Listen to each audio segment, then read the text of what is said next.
What really happened with your host, Mike Rivero. The history the government hopes you never learn. Here is your host, Michael Rivero. And aloha, America. Welcome to our show today. It is Wednesday, January 23rd, 2019, and hump day, middle of the weekday, starting that long, slow glide down to Pow on a Friday. We have a lot to talk about today. There's a lot going on in the world. It's getting kind of crazy out there. The phone lines are open, 800-313-9443. Sam is in our control room, twiddling the dials, keeping us out of trouble, and ready to answer the phone when you call on in. So let's get right on into it here. A lot of people are still talking about the Syrian withdrawal, which does not seem to be happening. And there was an interesting little article over at Anti-War about how President Bolton gets his way. So I'm not the only one. And apparently, the Associated Press was reporting that John Bolton is trying to undo the decision to withdraw U.S. forces from Syria. And according to 7 administration officials, Bolton was central to the, quote, reinterpretation of Trump's initial order and convincing the stubborn commander-in-chief to go along with it. And again, it shows us, Trump is a weak leader. He doesn't stand his ground. And he's too easily manipulated here. And, Bolton is just running around here like he's in charge. And what was really interesting, when he traveled to Israel and Turkey earlier this month, he brought his own press pool along with him on this Boeing 757, typically used by the Vice President and Secretary of State. So this guy is acting like he's really in charge. And, of course, with Bolton at the steering wheel, we're headed straight for war with Iran, because that is a big part of his agenda. It's a big part of Israel's agenda. And, last Sunday, Trump tweeted out, "Stop the endless wars." Well, Donald, you're the guy who can do it. You're supposed to be in charge. Bolton is supposed to do what you tell him to do. Where is that strong executive we saw on The Apprentice? The one who would stand there and say, "You're fired." Where did that guy go?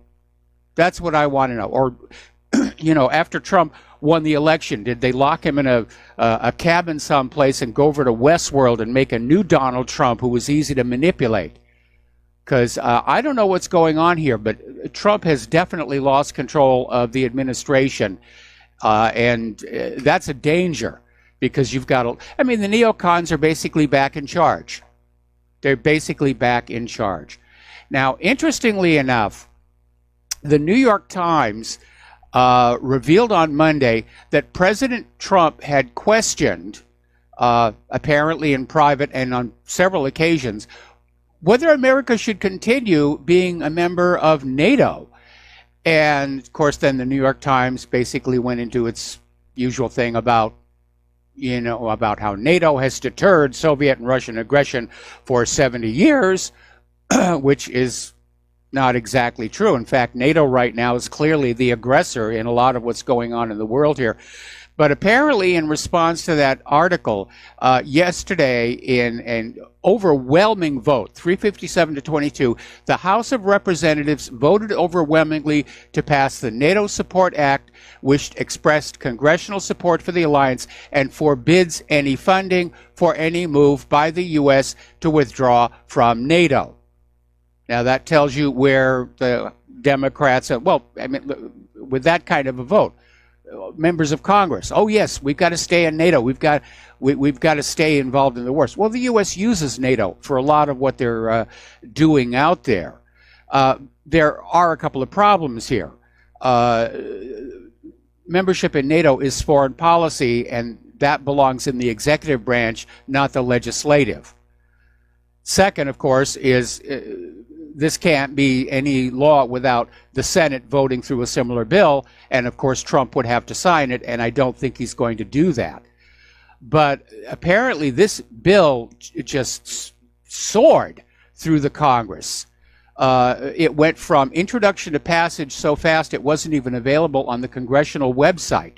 They just ramrodded this one through. So Congress, the war machine, they're definitely afraid that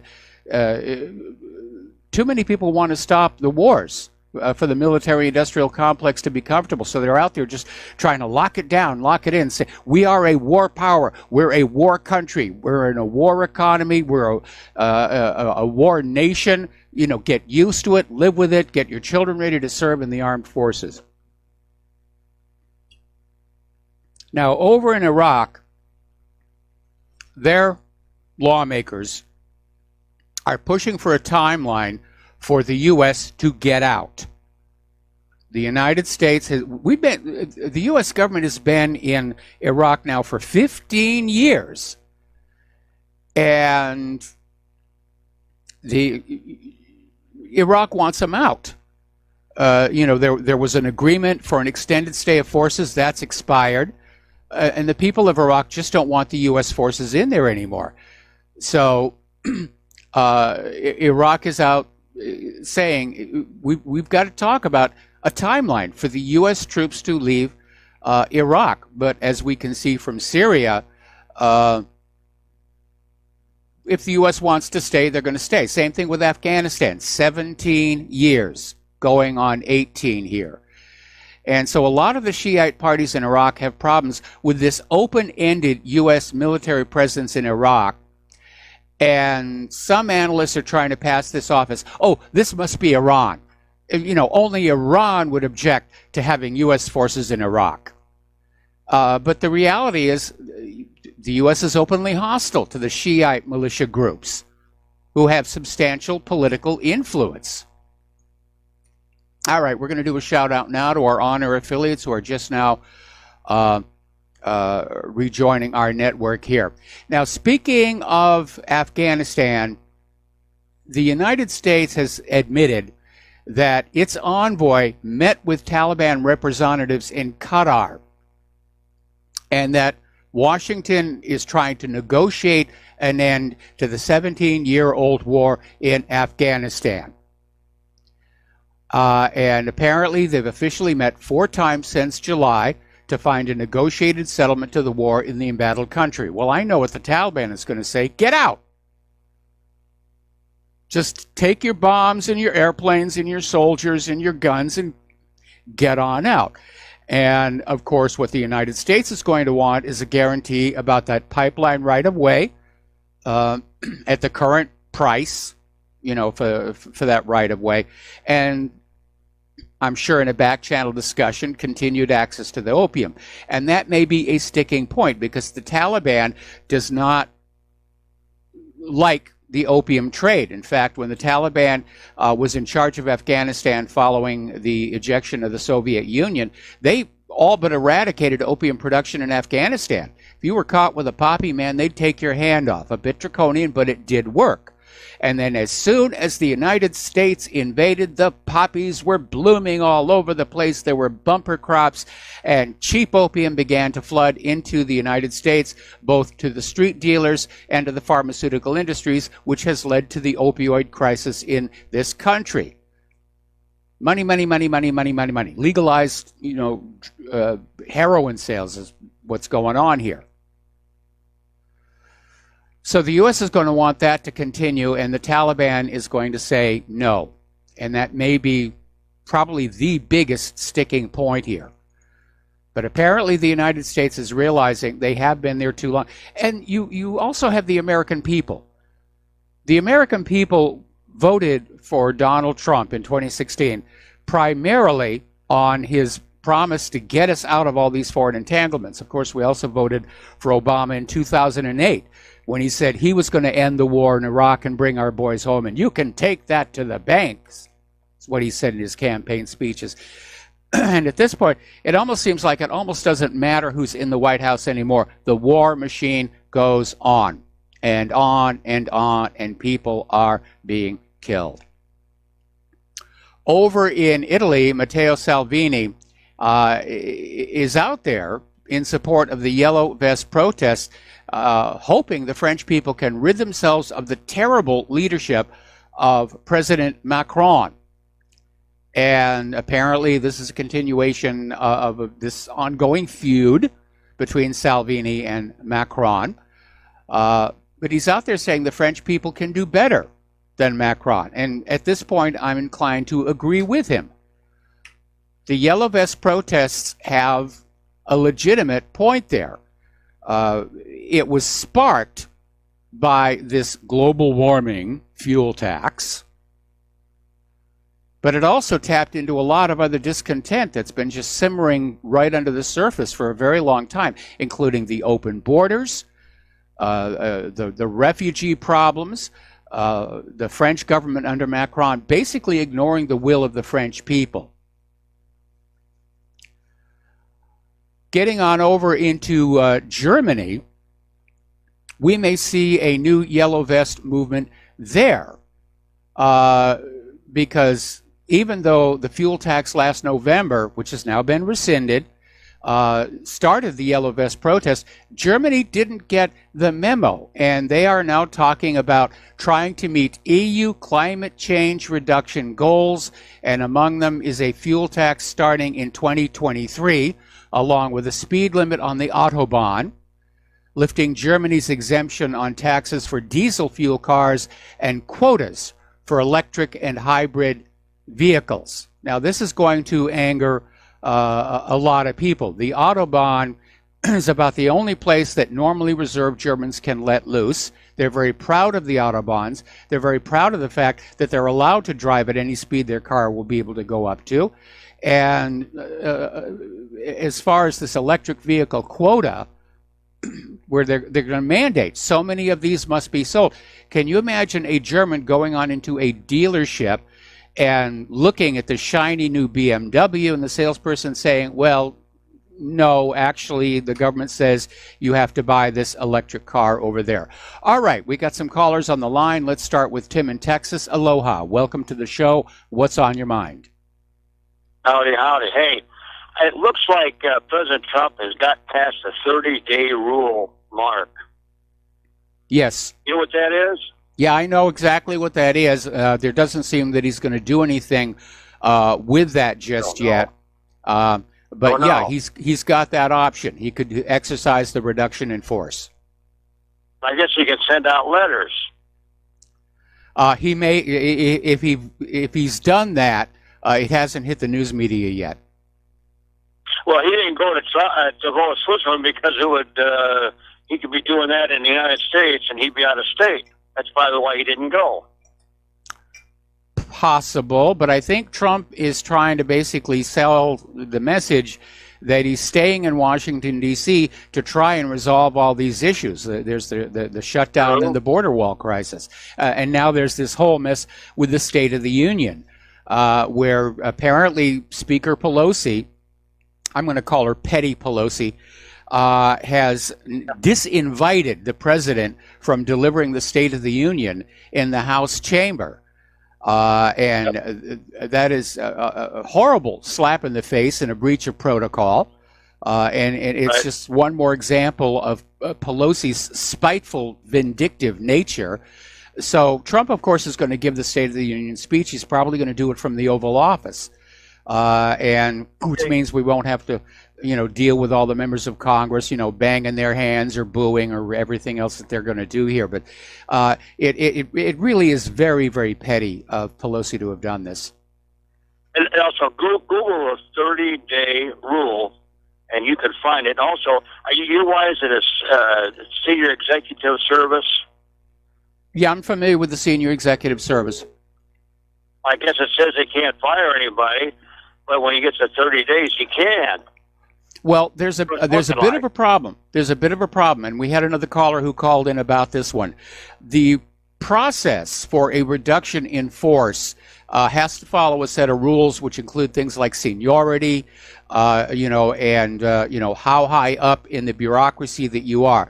So the reduction in force is going to hit the lower downs, the newcomers, the people who just started in the government. They would be the ones who'd be let go. Trump does not have the authority to fire specific individuals under the reduction in force rules. He's got the authority to fire specific individuals within his administration. And frankly, I think he ought to be firing John Bolton right about now. Good point. Anyway, Google those, and you can find some stuff on there to start studying. No, I've already studied up on it, which is why I know that the wrong people would be let go in a reduction in force if Trump were to do that. Possible. I'm going. All right, thanks an awful lot, Tim. We're going to switch over to Jim in Michigan. Aloha, Jim. Welcome to the show. What's on your mind? Hey, how you doing, Mike? Doing fine. How is your lovely lady doing? She's getting better, my friend? She is getting much, much better, yes. Glad to hear that. And I would just like to say that as far as climate change, there's Lord Monckton, okay? Oh, yes, very familiar with him. But he just put out, as far as the mathematical equation, okay, that the show that the model that they're using right now, and if you can go to Lord Monckton, and you could actually just put out the equation they're using is it's flawed. Minus certain things. Yeah, it's flawed. Because back they're going from 1800, 1865, but they're not talking about the particulates that are in the atmosphere normally, okay? And they are not even putting the sun into the equation. I think the sun has a lot to do with climate change or whatever, So, anyways, but they show, if you look on the internet and look at Lord Monckton, and he has all these like climatologists and physicists and mathematicians and everybody that show that the equation they use to prove global warming is not really right.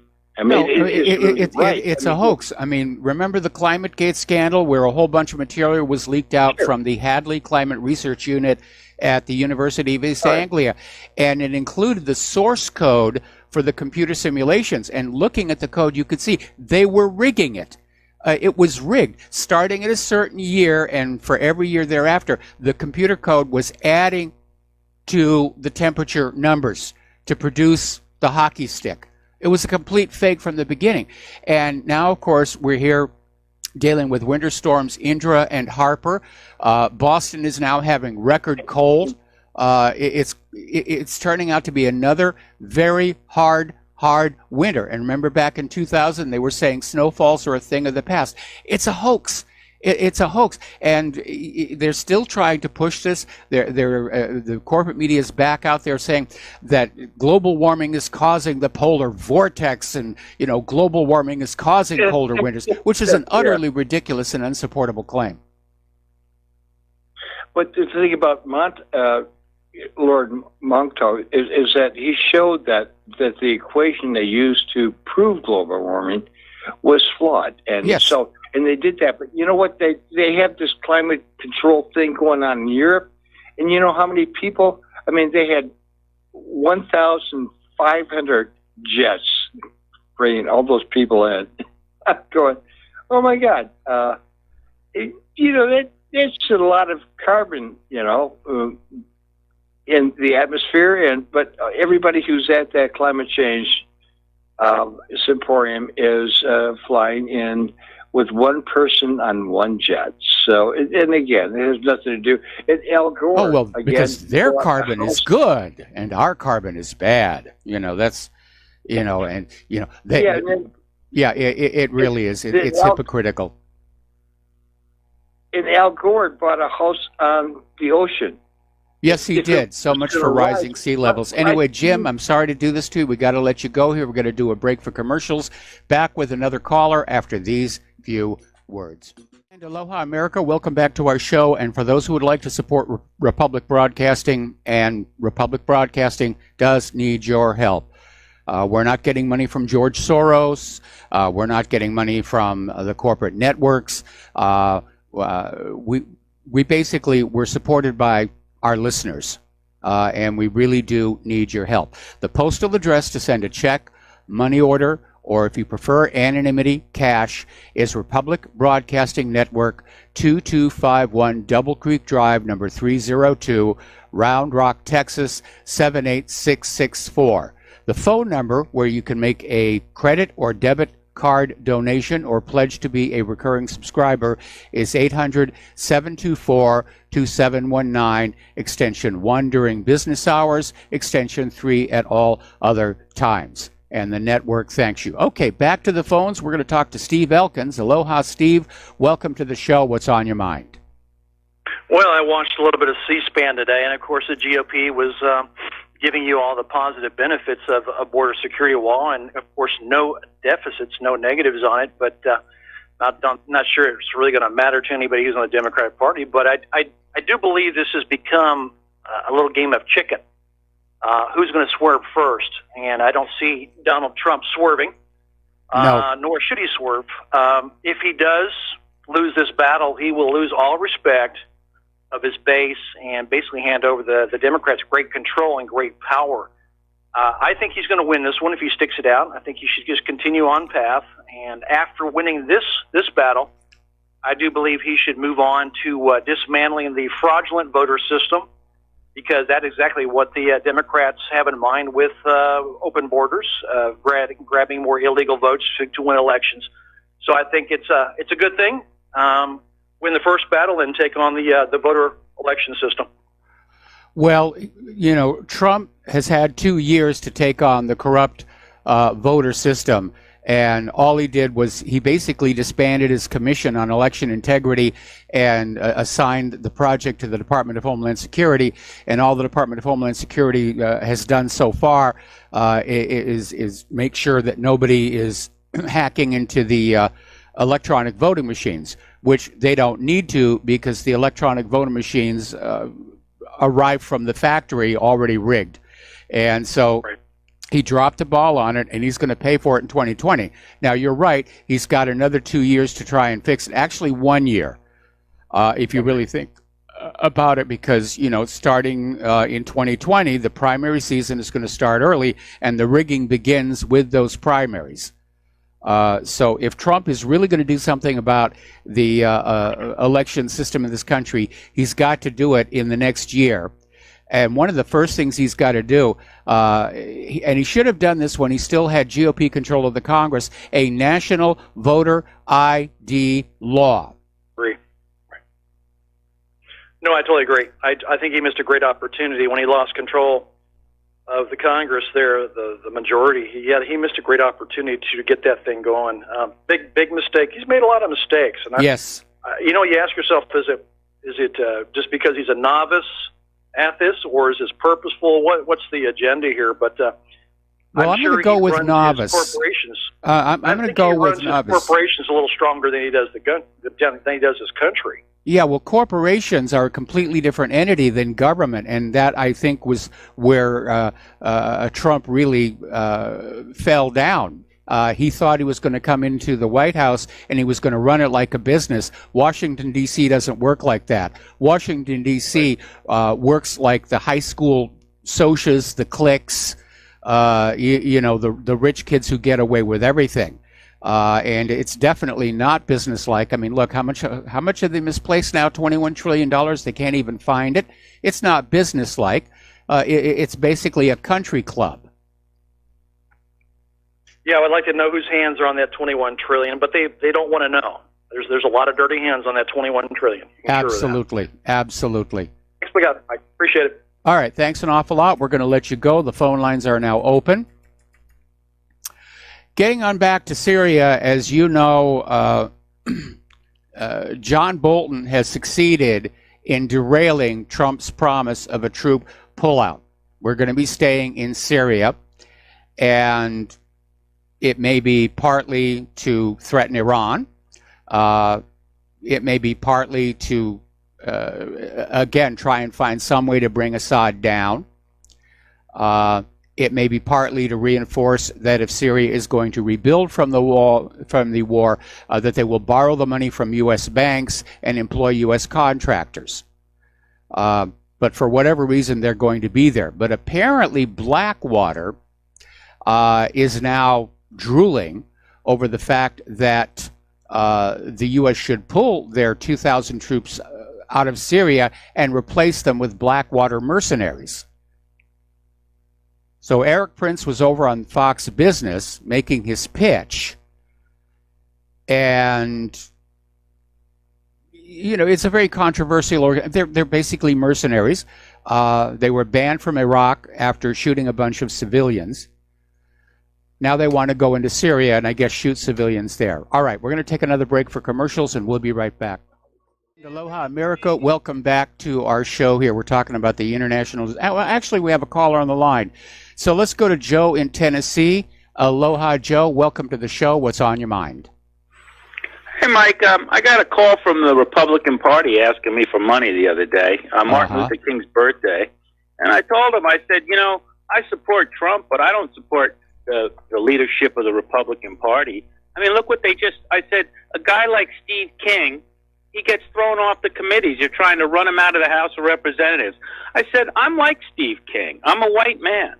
And I think, it's very insulting for you to do that to a white constituent just because he said something which isn't even bad. He didn't say anything wrong. I mean, and he should be able to say something wrong anyway. I mean, you have new congressmen, Democrats saying the MF word and nothing's happened about it. But I think what it goes to show is why with these young kids going to Washington, don't let your kids go to Washington.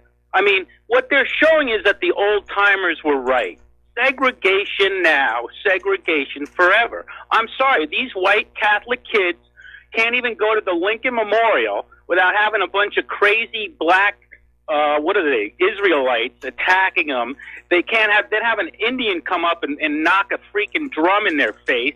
They sit there stoically, don't do anything, don't raise their fists or do anything, and they're lambasted, and now they're being terrorized and threatened. Yes. But I got to tell you, the parents in the school should know better. Washington's a cesspool. You, as a conservative white man or a Christian, you are the most hated thing in the world in Washington, D.C.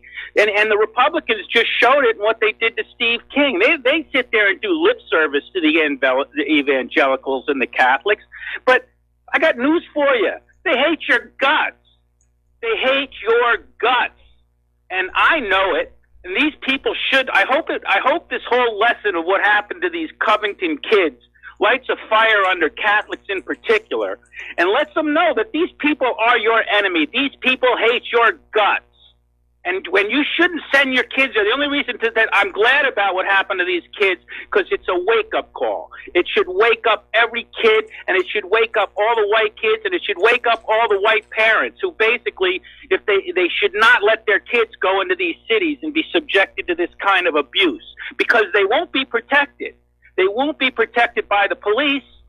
If anything, they'll be on the news, and it'll be edited, and they'll be demonized, threatened.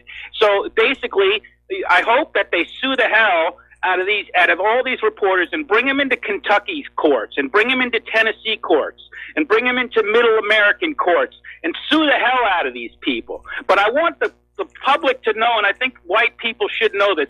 These people in Washington, D.C. hate white Christian, and if you're a man, it's even worse. And they hate your guts. And that's been made very, very obvious. That's part of the liberal agenda, and it's almost like we're going through a demographic replacement in this country, where they want to get the white people out and flood this country with all these other people coming in from basically everywhere else. And we know that that's part of the New World Order plan. That's part of the globalist plan to blur everyone together. I think that the multi-generational Americans should be feeling very insulted and alarmed that they have become a target. That literally we're heading into the same territory that we saw down in Zimbabwe and now are seeing in South Africa, where whites are being targeted, displaced, their property being seized and redistributed. And we know that the liberal Democrats are pushing for hard socialism. I mean, just listen to what Alexandria Ocasio-Cortez is out there saying. That they want a socialist agenda. And everywhere that socialism has been tried, it's been an absolute disaster, except for those at the very, very top. It's funny how both socialism and fascism seem to wind up the same way, with a very few ultra-rich and everybody else extremely poor. Well, Mike, I think what's going to happen, and what my point about the segregation is, we have to self-segregate. You can't live amongst these people. If you want, like when I lived in Norfolk, Virginia, and before I went to Norfolk, Virginia, I was very open-minded. And then after living there for 10 years, I had to get out. And it was because I had two stepdaughters that were very attractive, and I didn't want them to get into trouble with the wrong kind of people. And now I'm in Tennessee, and I was living in Florida in a very nice community, but now I'm totally in a great community. And it's rock of the world here. And, we're ready for a fight if there's going to be one. And I just want to warn people about letting your kids now, because it's very dangerous. This shows that these kids weren't even doing anything. They were being set up. They were being provoked. They were just hanging out when they went to a pro-life thing, and next thing you know, they're being attacked by these crazy radicals. And that's something you have to avoid for your kids. Now, when you're an adult, you can deal with this in a better way, a smarter way. But even the traps are for adults also. It's a shame. You don't have free speech. You can't talk. Now, I heard Michael Savage the other night, and he was talking about Martin Luther King giving a speech in New York and how these drunk Irishmen were all mad about it. And I think about it, what he was saying. I said, maybe those drunk Irishmen were right, because now if you look at those drunk Irishmen's neighborhoods, they're all slums. And you look at the drunk Irishmen's schools, and all those schools are probably unsafe, and there's probably rapes in the hallways. So he can sit there and he can talk about the drunk Irishmen, but maybe those drunken Irishmen were right about what they knew would come of Martin Luther King and bringing people into their neighborhoods and with government subsidies and destroying neighborhoods. So at the time I listened to it and I thought it was insulting, and now that I see this kind of stuff, I think Michael Savage should apologize to drunken Irishmen, because they are right. They were right. Look at these cities, how many cities have been destroyed by these savages. And now you can't even go to the Lincoln Memorial without being attacked. It's enough. But white people have to segregate, get out of those communities. Well, I think probably a lot of people are going to say, why should we be the ones to have to move? Why should we be driven out of our homes, by this behavior? And again, what is law enforcement supposed to be about? But again, we know that whoever was behind it, what happened at the Lincoln Memorial was clearly staged. It was set up. Those kids were targeted. Somebody went in there with a plan to provoke a reaction from these Catholic kids, get it on video, and go to the news media and say, oh, these white people, they're harassing this poor Native American. And that was the narrative, and they pushed the narrative, and of course the facts simply don't back it on up. Well, the reason you have to get out, Mike, is because you can't win there. The territory, the land for the battle is so disturbingly left that the police aren't going to stand up for you, the courts won't stand up for you. You will get ruined on that territory. That's why you have to move. I think you need to calm down here a little bit, because I think looking at the backlash of what happened to those Covington Catholic high school students and what is now happening in the aftermath of the revelation that the story was completely bogus, is going to tell you that in point of fact, it is possible to fight back. There is a pushback going on. So keep listening to the show, because we're going to get to that in a little bit later in the program here. So Joe, thanks an awful lot for the phone call. We're going to switch over to Dustin in New Jersey. Aloha, Dustin. Welcome to the show. What's on your mind? Did those black Israelites have a Langley zip code? They very well might. I'd never even heard of the group, but supposedly they are a religion. They've been around for some years. I think it's the Black Israelite Hebrews is what they call themselves, or something like that. They got some pretty bad potty mouths on them. Yeah, they do. And that's the interesting thing. The one thing you see in the video, those Catholic kids are very well mannered. They were very stoic.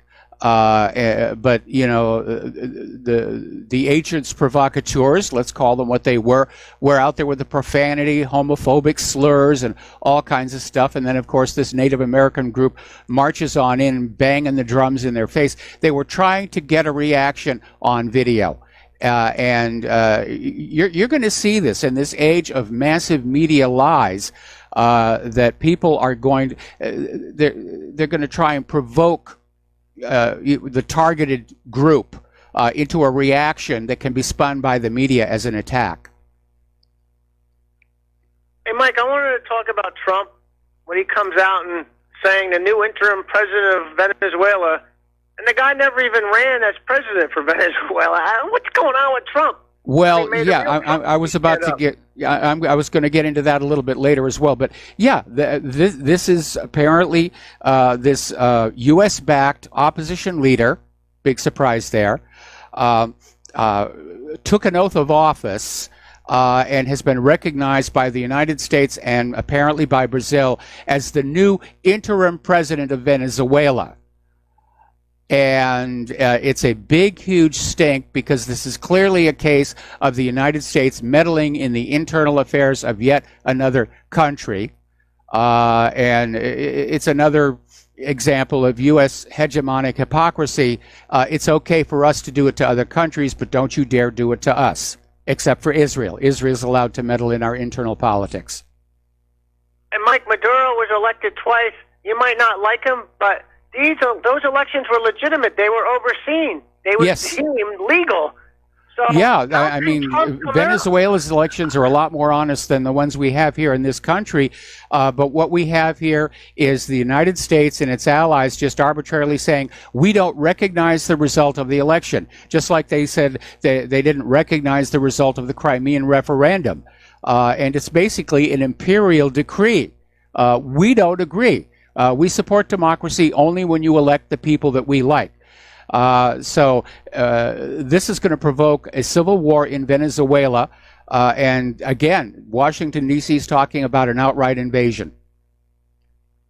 It's like Brexit. If you don't like the results, vote again. If we don't like those results, vote again. It's the same, like I said yesterday, it's the same playbook.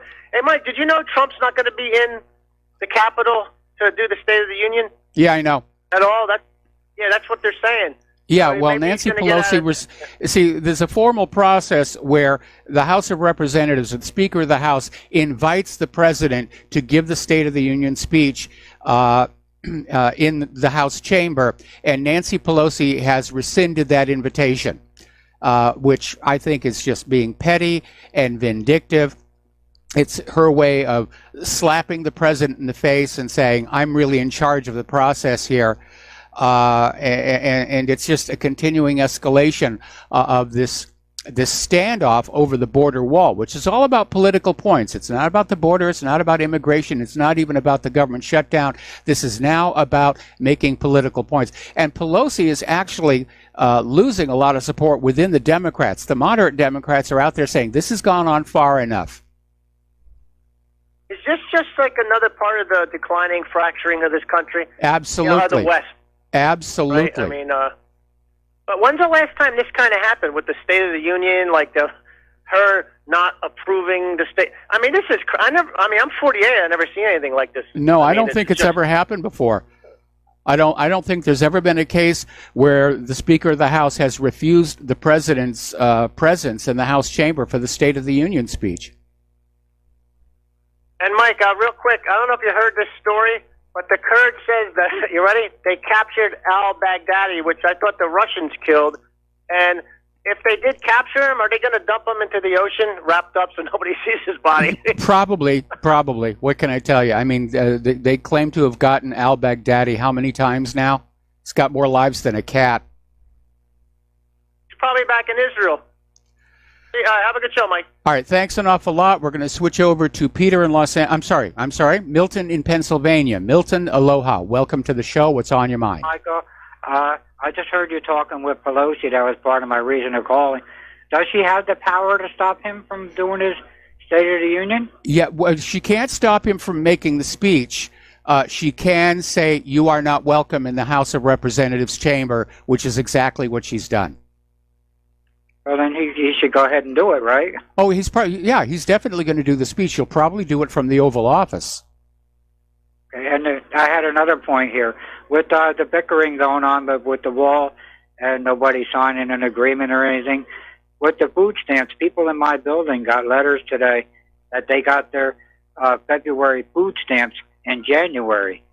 And it's like up in the air if they're going to get them March or whatever if the government opened. Oh, boy. Now, if the Democrats hold out, all right, and then nobody gets food stamps in March and April, they'll be rioting in the streets.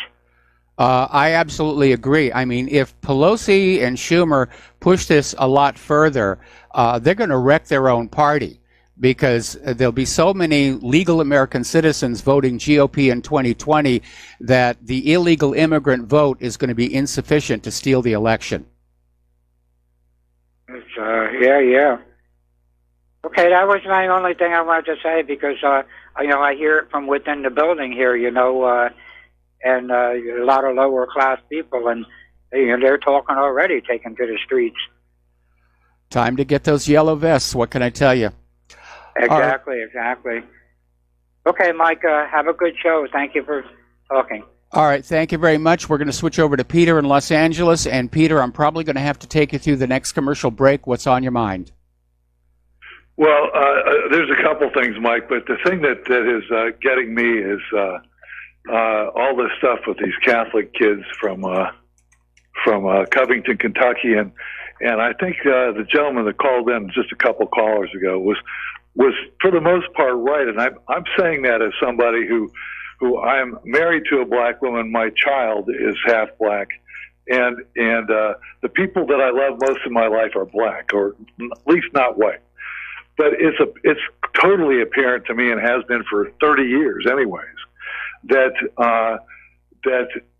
systematically there has been identities of everybody have been built up, Mike, from the Mexican American identity, or Hispanic, to certainly black. Everybody's identity. Everybody's got Hillel for the Jews. They've got a million of them.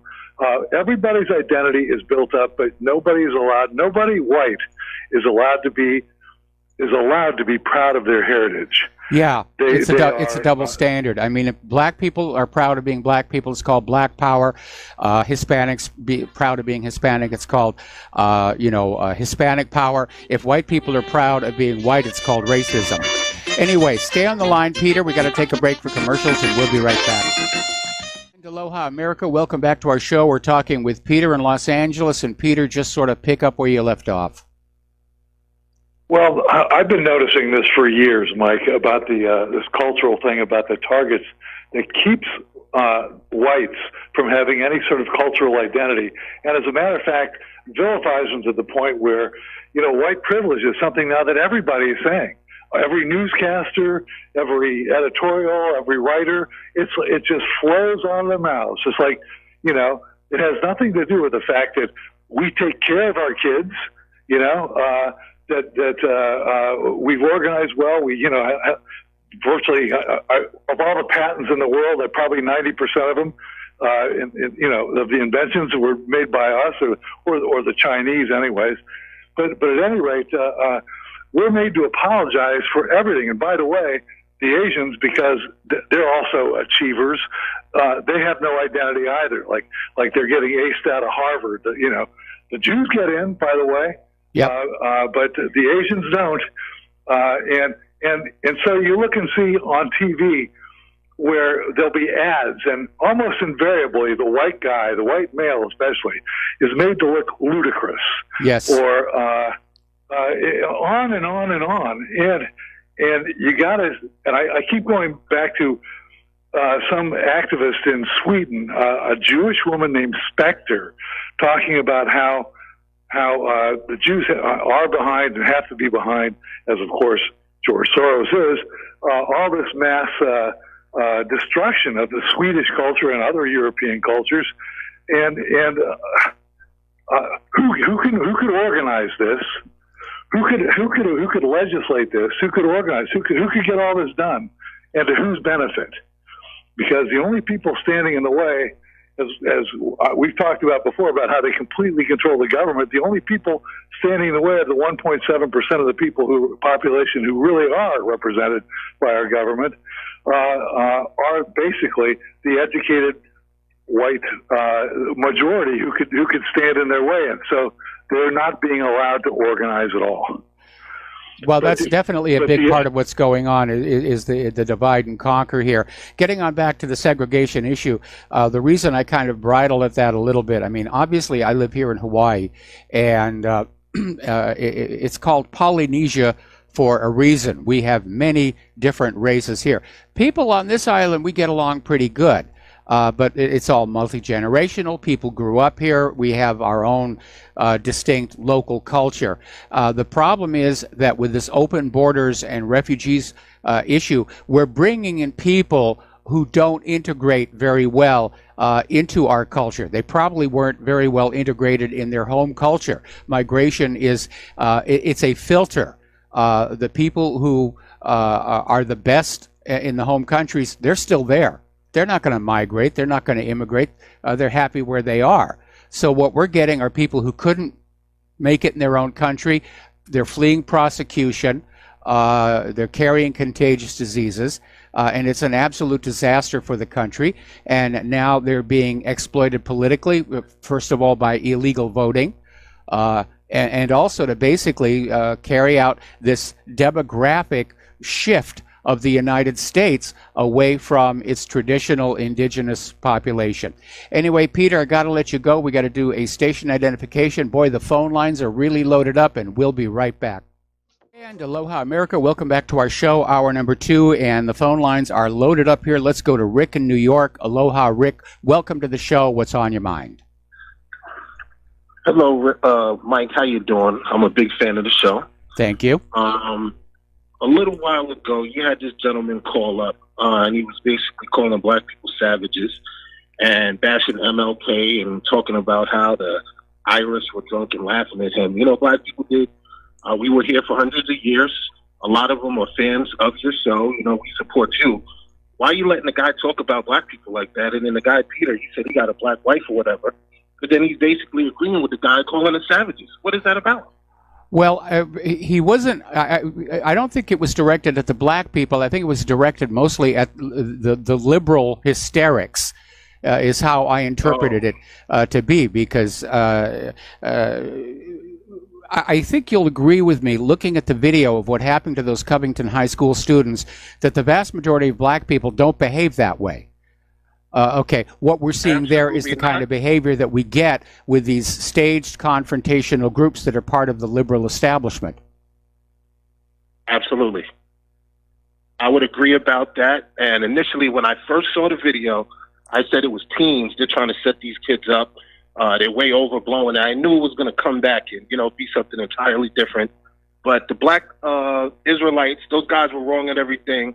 But they were just practicing their First Amendment rights to speak. The students were right. They did nothing wrong. But the guy Phillips is obviously some kind of provocateur. And I think we've got some stuff coming up about him. We've got some stuff coming up about him. Anyway, Rick, thanks an awful lot. We're going to let you go. We're going to try and clear the phone lines because I got to get back to news here. Todd in Idaho, aloha. Welcome to the show. What's on your mind? Hey, Michael, how you doing? Doing fine. I've been a listener to your show for probably about 9 years. And today is the first time that I heard you, just like the gentleman from New York said, dude was way out of pocket. He really was way out of pocket. I'm a black man living in Idaho. Southern Idaho is way different than Northern Idaho and Eastern Washington, but that's another thing. And I really felt slighted that, because normally you'll check somebody when they're talking out of line, like dude was. I mean, and I feel like, you lost a slight bit of respect for me because you didn't check him when you should have checked him.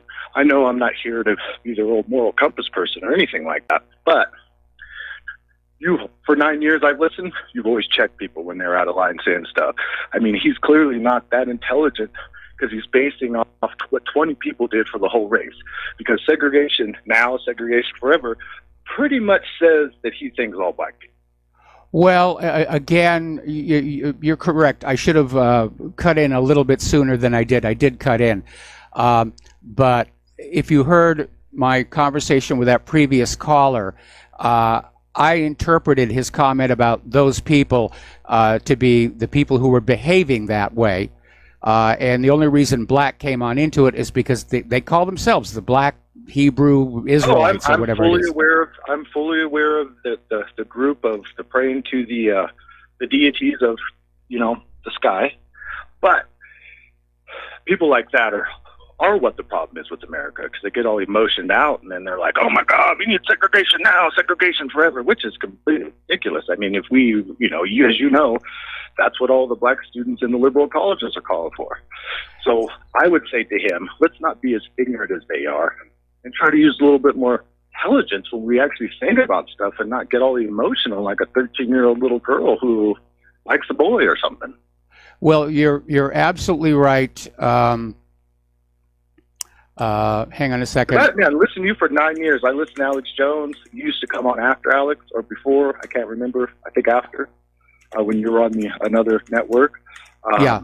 And I literally stopped listening to Alex because I was like, wow, here's a guy who doesn't get all emotional and has information instead of, no, you're not going to get us.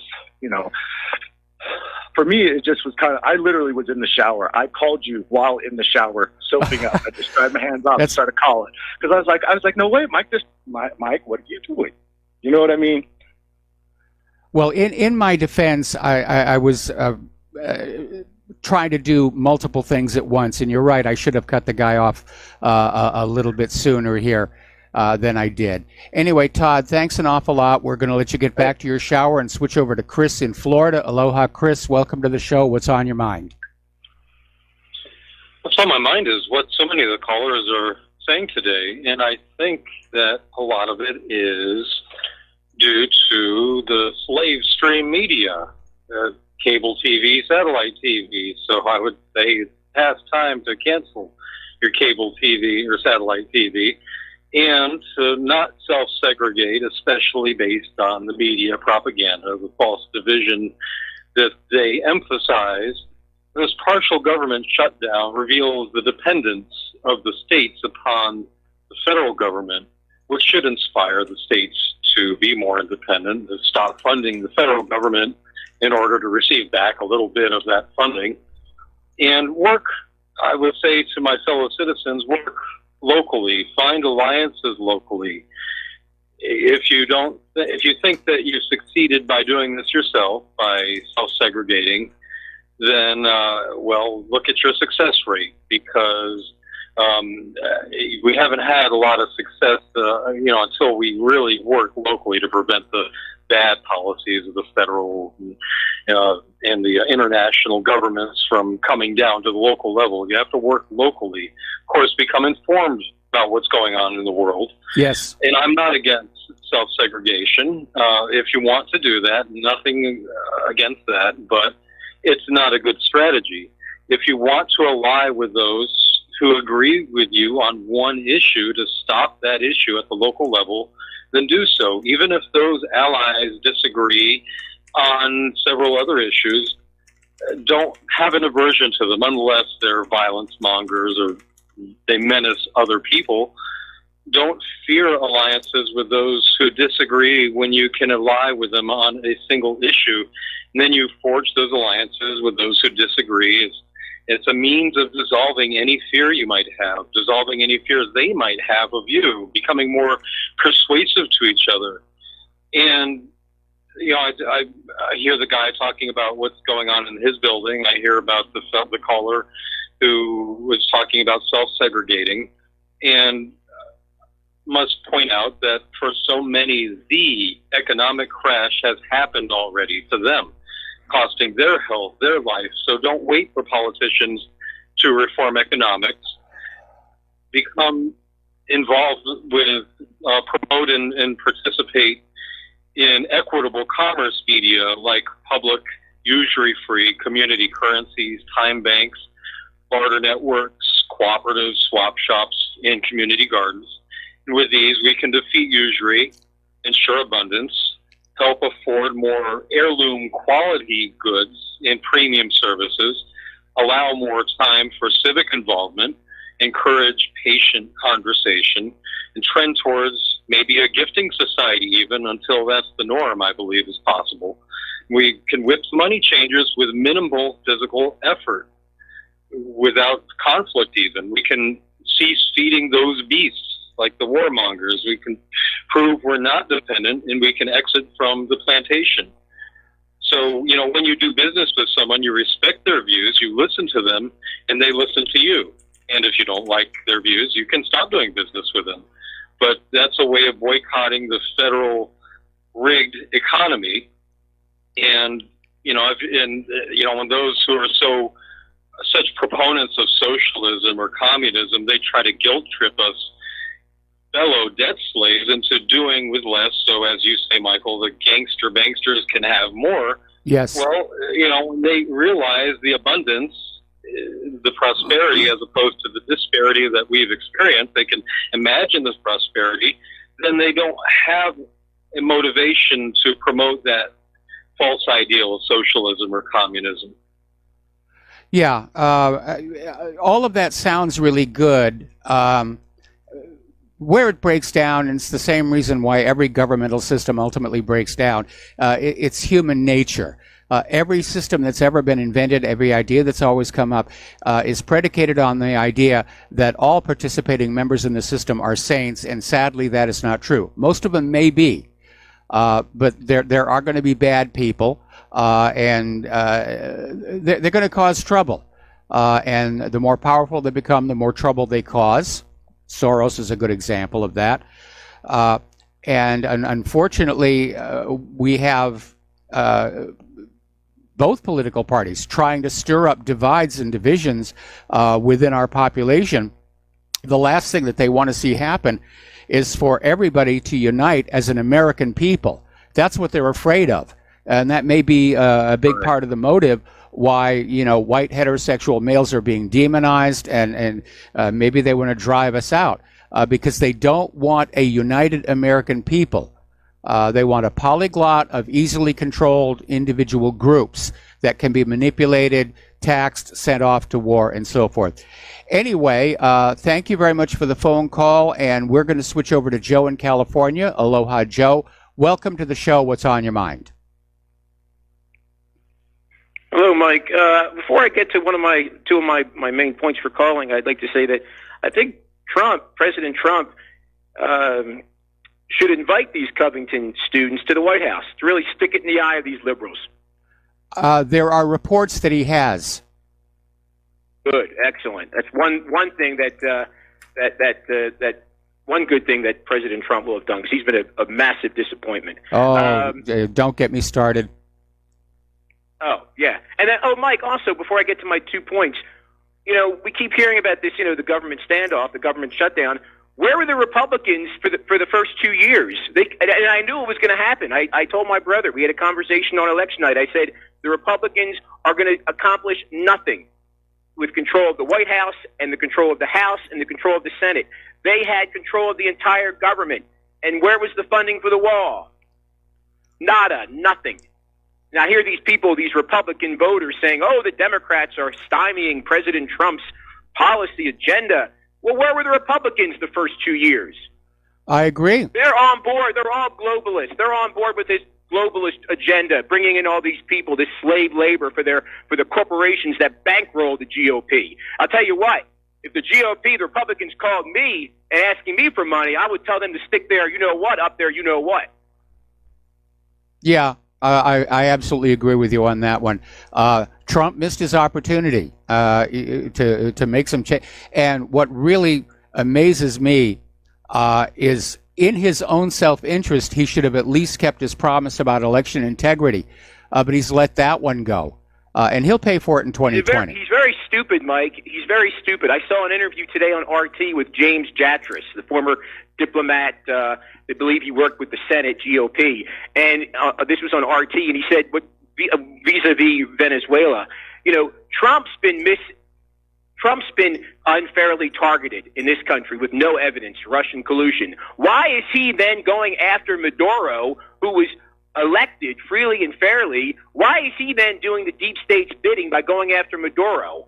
It's pathetic. He's just a very stupid man, from his personnel decisions to his constant deference in respect of his policies to Israel. He's just been a massive disappointment, And maybe this is good. Maybe this will show those stupid Americans who love to vote every election cycle, that you shouldn't vote because it doesn't make a difference, because it's two sides of the same coin. They're two sides of the same coin, and I always think back to what you say.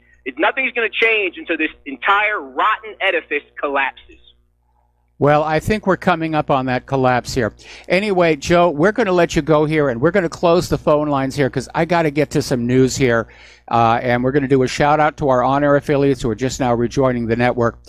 As you know, Israel carried out a major attack on Syria, claiming they were attacking Iranian assets, but it turns out that Israel targeted Syria's air defense system.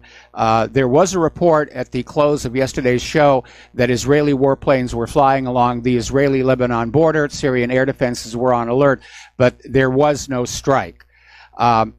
Russia has now issued a statement urging Israel to stop its spontaneous airstrikes on Syria, and basically saying that this must end. This is coming from Foreign Ministry spokeswoman Maria Zakharova, and earlier today, and said such moves by Tel Aviv only fuel tensions in the region and harm the long-term interest of all regional players, including Israel itself. So Russia, Putin, they're still trying to play peacemaker and get things to calm down. Syria, unfortunately, is going the other direction rhetorically, and they're basically out there. They have gone back to the United Nations Security Council and basically said that if the UN Security Council cannot get Israel to stop, that Israel is going to go after Tel Aviv, because Israel has been striking Damascus, and so Syria is ready to retaliate. Now, the problem with that, of course, is that the UN Security Council can't do anything because of that perpetual United States veto, which always protects Israel no matter what it does. And Syria specifically used the phrase, Israel's impunity, and they're absolutely right about that. But Syria is saying they have a legitimate right for self-defense against Israeli aggression. And following the bombing of the Damascus airport, Syria is saying they could target the Tel Aviv airport. Of course, that is exactly what Netanyahu would like to see happen, because then he could really uncork on Syria and become the new tool by which Assad would be removed. Somebody released an email from back in 2012 from the U.S. State Department basically saying, flat out, Al-Qaeda is on our side in Syria. And it's just more evidence pointing to the fact that the United States and its allies control Al-Qaeda and use it for their own purposes, which we've been telling you for a very, very long time. Now, Israel may not have struck Syria, but they did go in and strike Gaza. And as you know, Qatar tried to send some financial aid into Gaza to make up for all the funding that's been cut from the United States, from USAID, from everywhere else.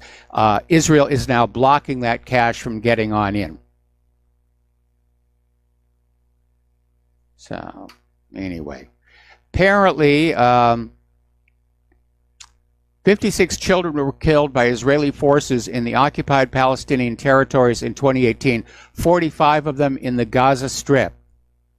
In the overwhelming majority of cases, it was impossible to confirm, it was confirmed children did not present any imminent mortal threat or threat of serious injury when shot by the Israeli forces. So basically, Israel is committing war crimes in Palestine.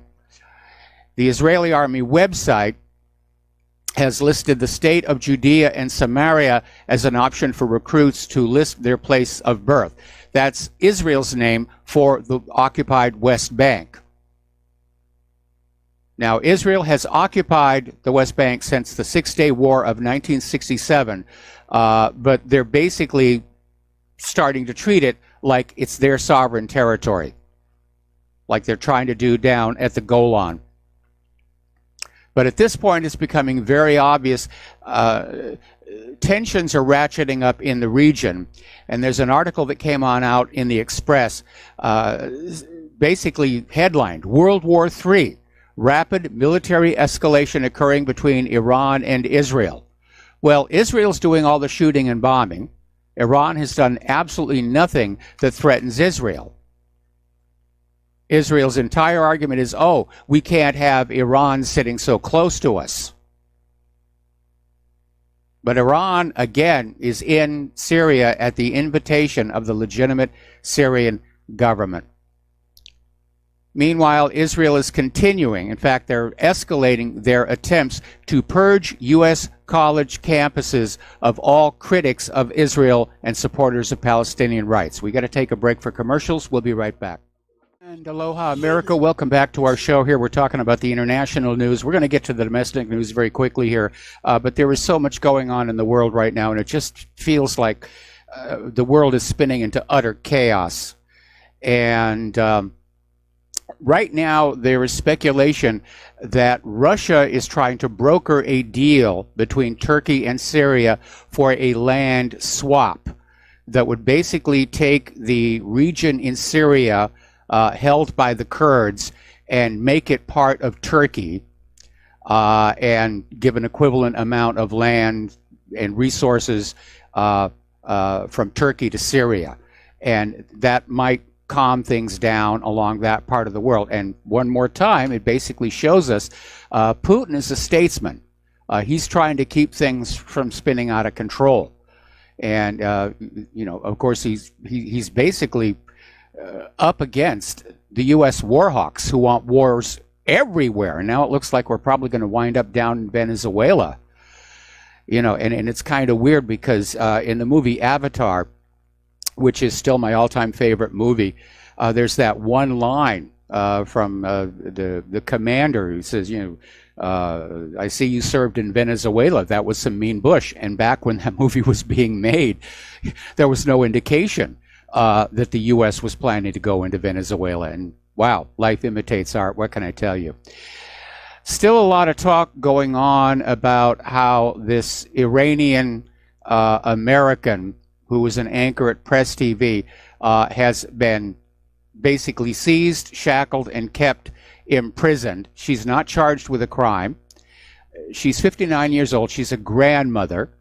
And for several days, the government even refused to admit that they had her. She was on her way to visit a sick brother, and she was basically grabbed at the St. Louis airport.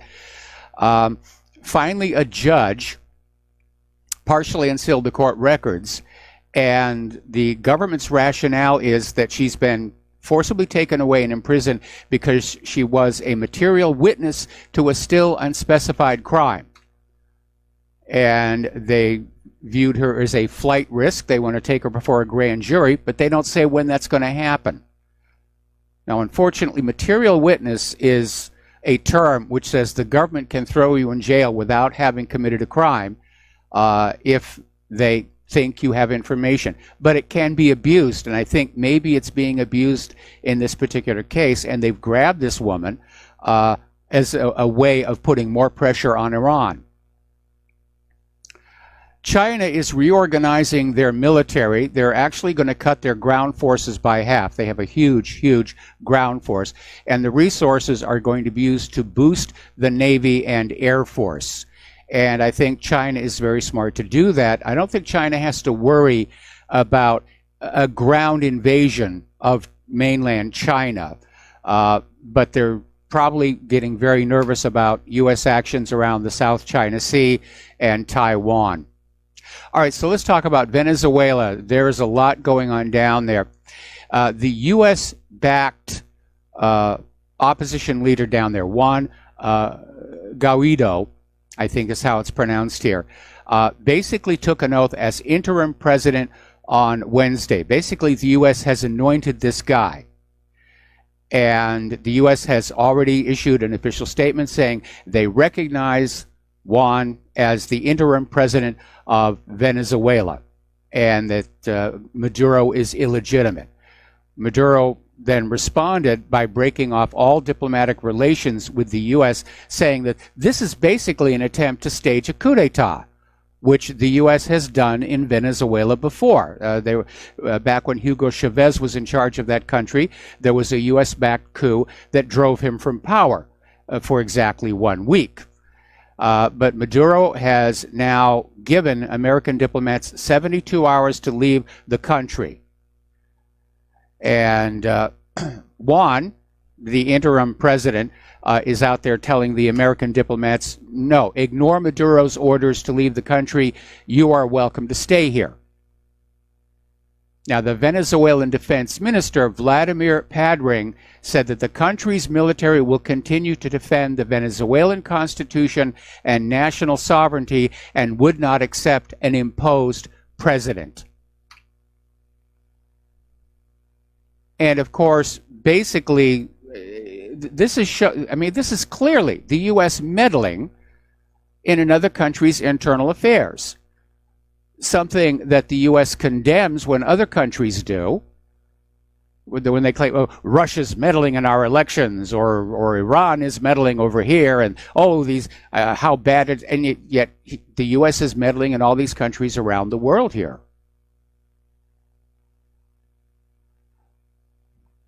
So Maduro's got the military on his side. So we're going to see what's happened. I imagine the next step is that Maduro might well arrest this leader of the National Assembly and take it from there. But it's an ugly, ugly situation. And of course, Mike Pence is out there saying that Maduro is this dictator and he's got to go. All right, we got to take another break for commercials and we'll be right back. And aloha, America. Welcome back to our show. And looking around the world, it is a mess. And there's an article over in Russia Insider which basically says the neocon dream for everlasting hegemony has turned America into a nightmare. And it absolutely has. And they're basically saying this is a throwback to that 1970s era of right-wing Soviet hysteria.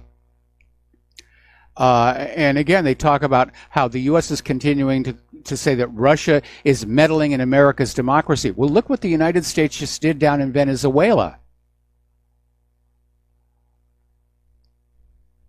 And according to the Dean of American Intelligence Scholars, Locke K. Johnson, as reported in the New York Times, the United States has done extensive meddling in other nations' elections. And not just their elections. Since the end of World War II, the U.S. has worked to overthrow foreign governments, regime change. 1953, they brought down the elected government of Mohammad Mossadegh and installed the Shah of Iran. In 1973, they basically overthrew the democratically elected government of Chile and installed Pinochet, the dictator. Meanwhile, over at the Supreme Court, they have ruled in favor of Trump's transgender military ban on the basis of the fact that allowing transgender people to serve would incur tremendous medical costs and disruption, which I tend to agree with. This ends 2 years of legal wrangling, and interestingly enough, 4 of the court's more liberal justices voted against the military ban. Okay.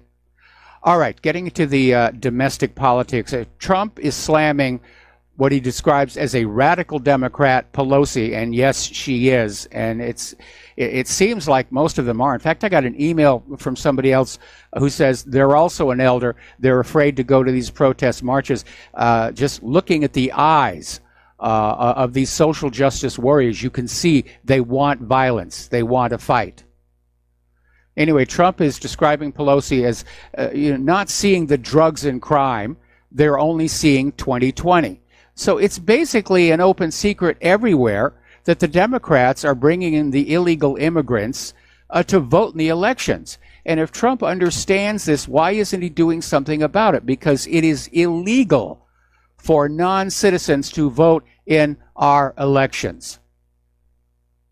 That's probably the biggest problem with what's going on in this country right now. There are plenty of laws to keep this nation headed in a good direction, and they're simply being ignored. We're now on day 33 of the shutdown, and I got another email from somebody confirming they too had gotten that letter about not being sure if they're going to get food stamp money in March. 800,000 federal workers are going to miss the second paycheck, and apparently hundreds of IRS employees are skipping work as part of a coordinated protest, and they're taking advantage of a provision which allows them to stay at home if they suffer a hardship. And I'm sure probably a lot of people are not feeling sympathetic about either them or the TSA at this particular point here. Democratic congressman was out there trying to build sympathy for the furloughed workers, saying it's never been legal to make people work for free in this country. He was immediately corrected, of course, that, yeah, at one point, supported by the Democrats, there was an institution of slavery in this country here. GoFundMe has launched its own fundraiser to try and raise money for the federal workers who are not getting paid. I have a hunch they will not get much response on that one. Meanwhile, as I mentioned to one of the callers earlier in the show, a group of moderate Democrats is pushing for Nancy Pelosi to cut a deal with President Trump and end the government shutdown.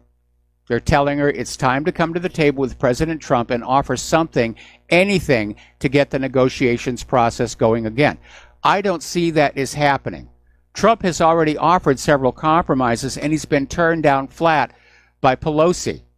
Pelosi doesn't want to compromise. She wants total capitulation. She wants a victory. She wants Trump to fail so they can campaign on that in 2020. She wants those borders kept open.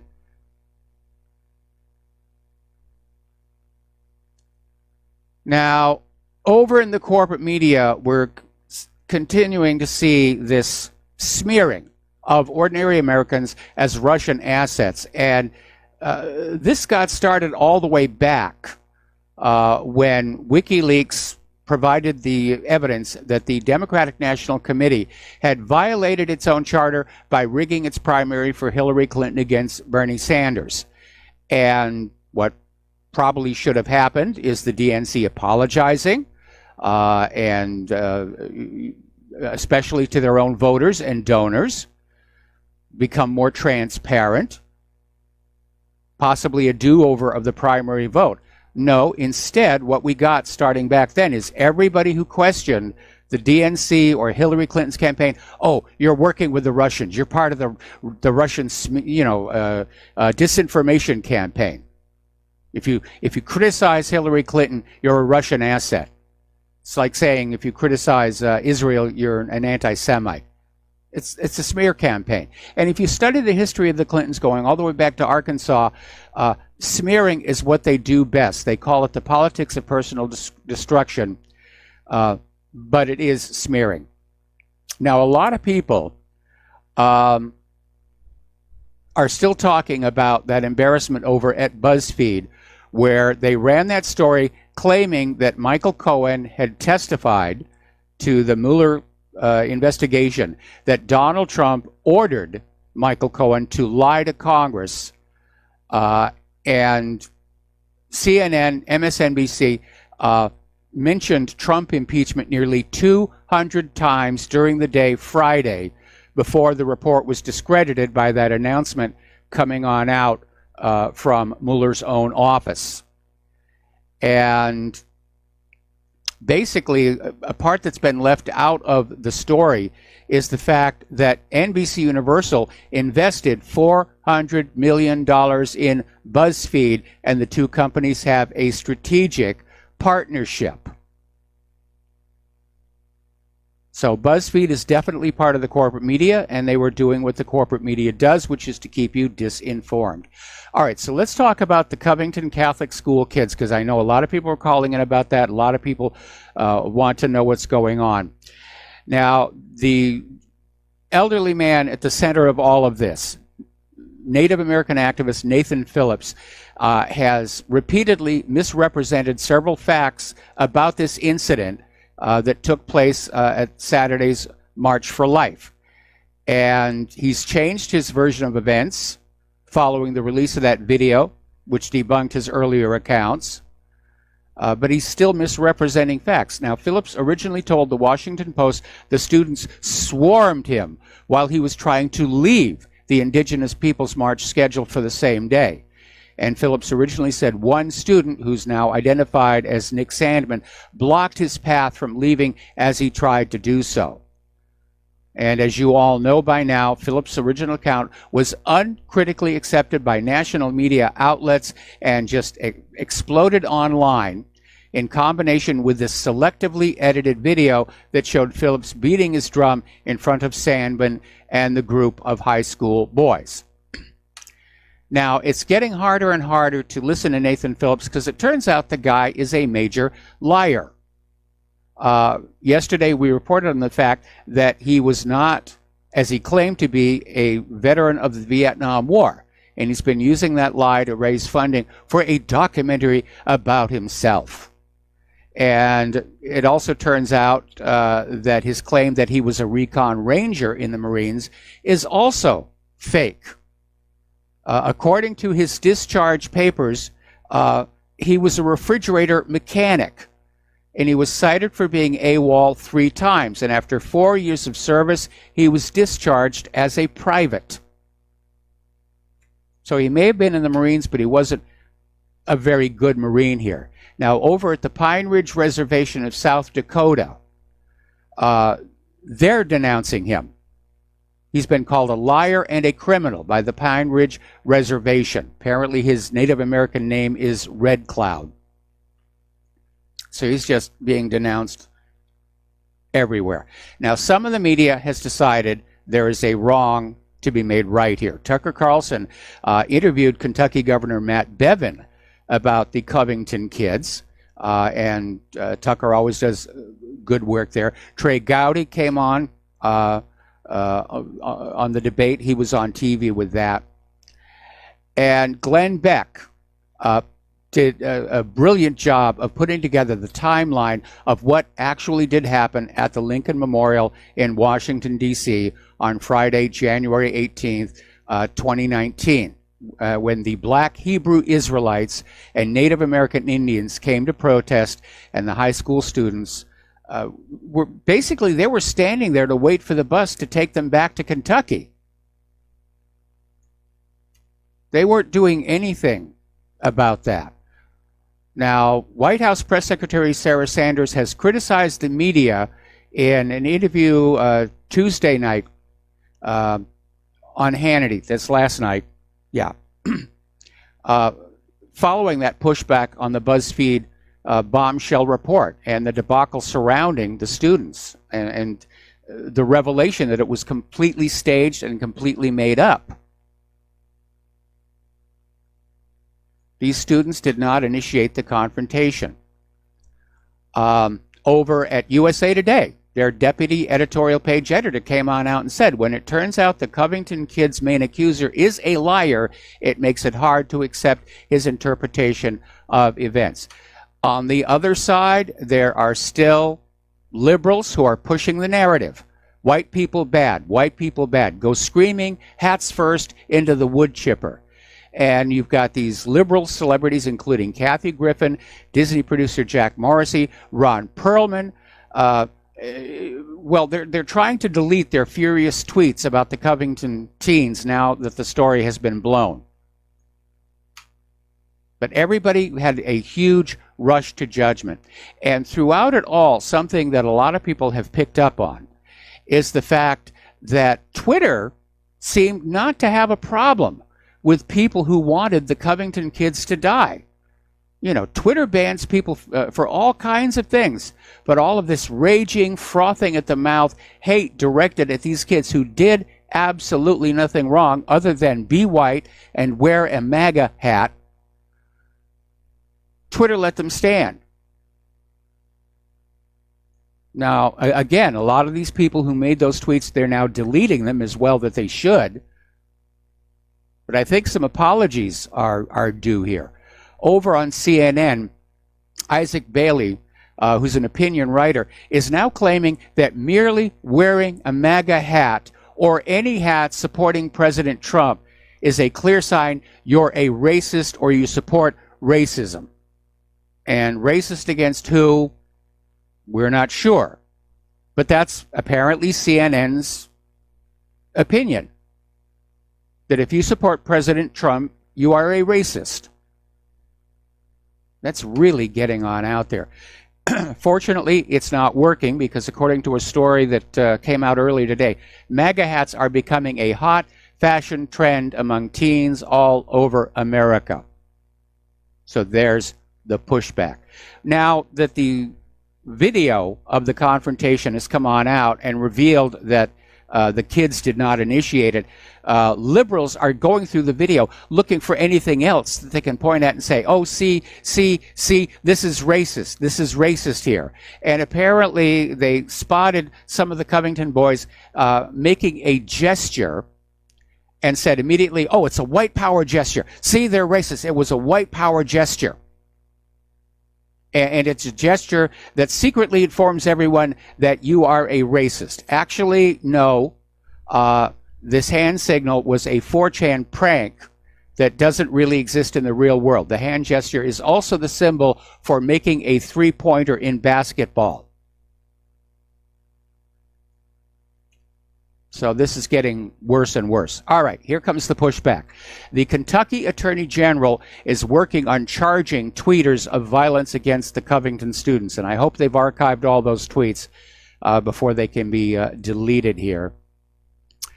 And apparently down in Kenton County, Prosecutor Rob Sanders has confirmed that there are now multiple investigations into some of these Twitter users who made terroristic threats against the Covington students and against the Covington Catholic High School. And he says they're going to be pushing for jail time because it was clearly terroristic threats and incitement to murder.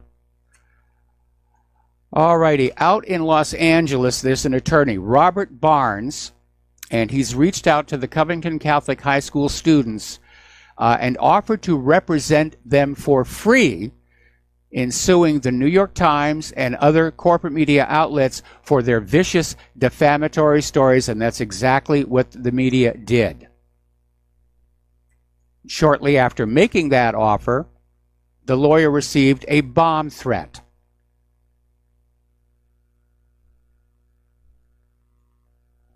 So this is definitely spinning out of control. But the bottom line here is the corporate media was caught pushing the narrative before they even had any of the facts. They just went with it. Oh, we've got another story. White people bad, white people racists.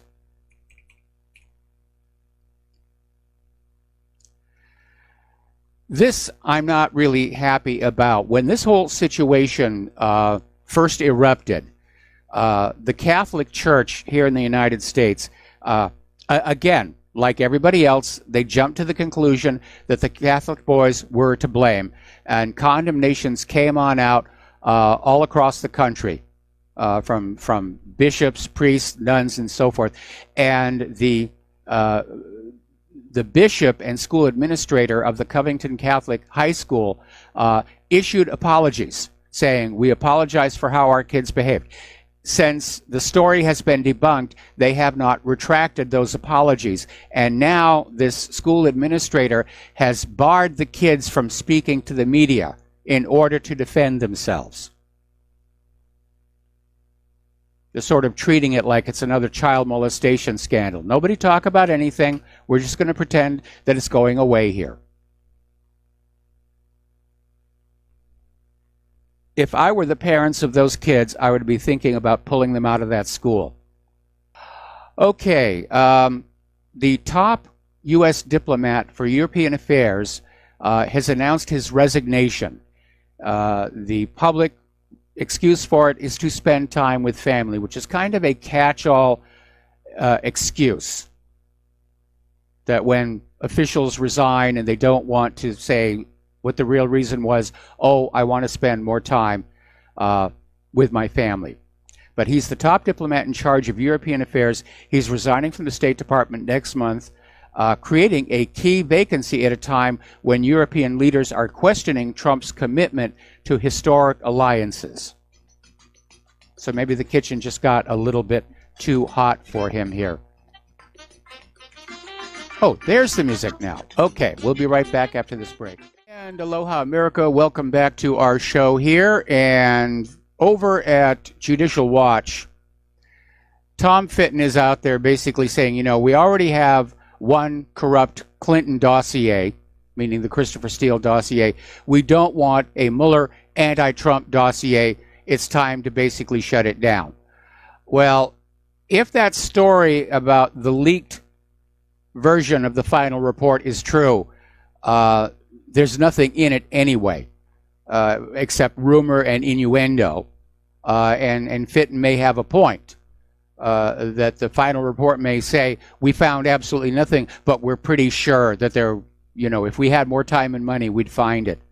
But again, we're just seeing this tsunami of lies that is being flung at us from all directions by the government and the corporate media, including this recent story about the Covington kids. Anyway, let's talk about the economic news here.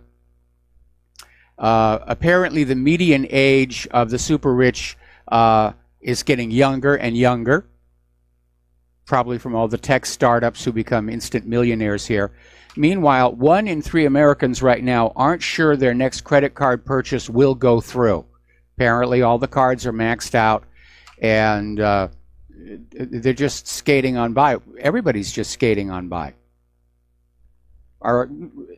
We had that caller earlier in the show who said for a lot of Americans, the crash is already here. Now, apparently, Switzerland and Iran are developing a payment channel to bypass U.S. sanctions. And that is a good thing, I think. Over at Pacific Gas and Electric, they're preparing for bankruptcy. The lawsuits from those California fires are definitely going to sink the country. And they've secured $5.5 billion in something that's called debtor in possession financing.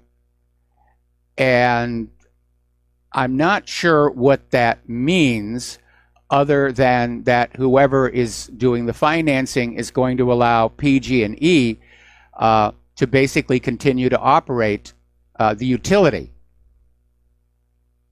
And there may be a certain practicality in that bringing in all new people and training them up would involve a certain amount of time.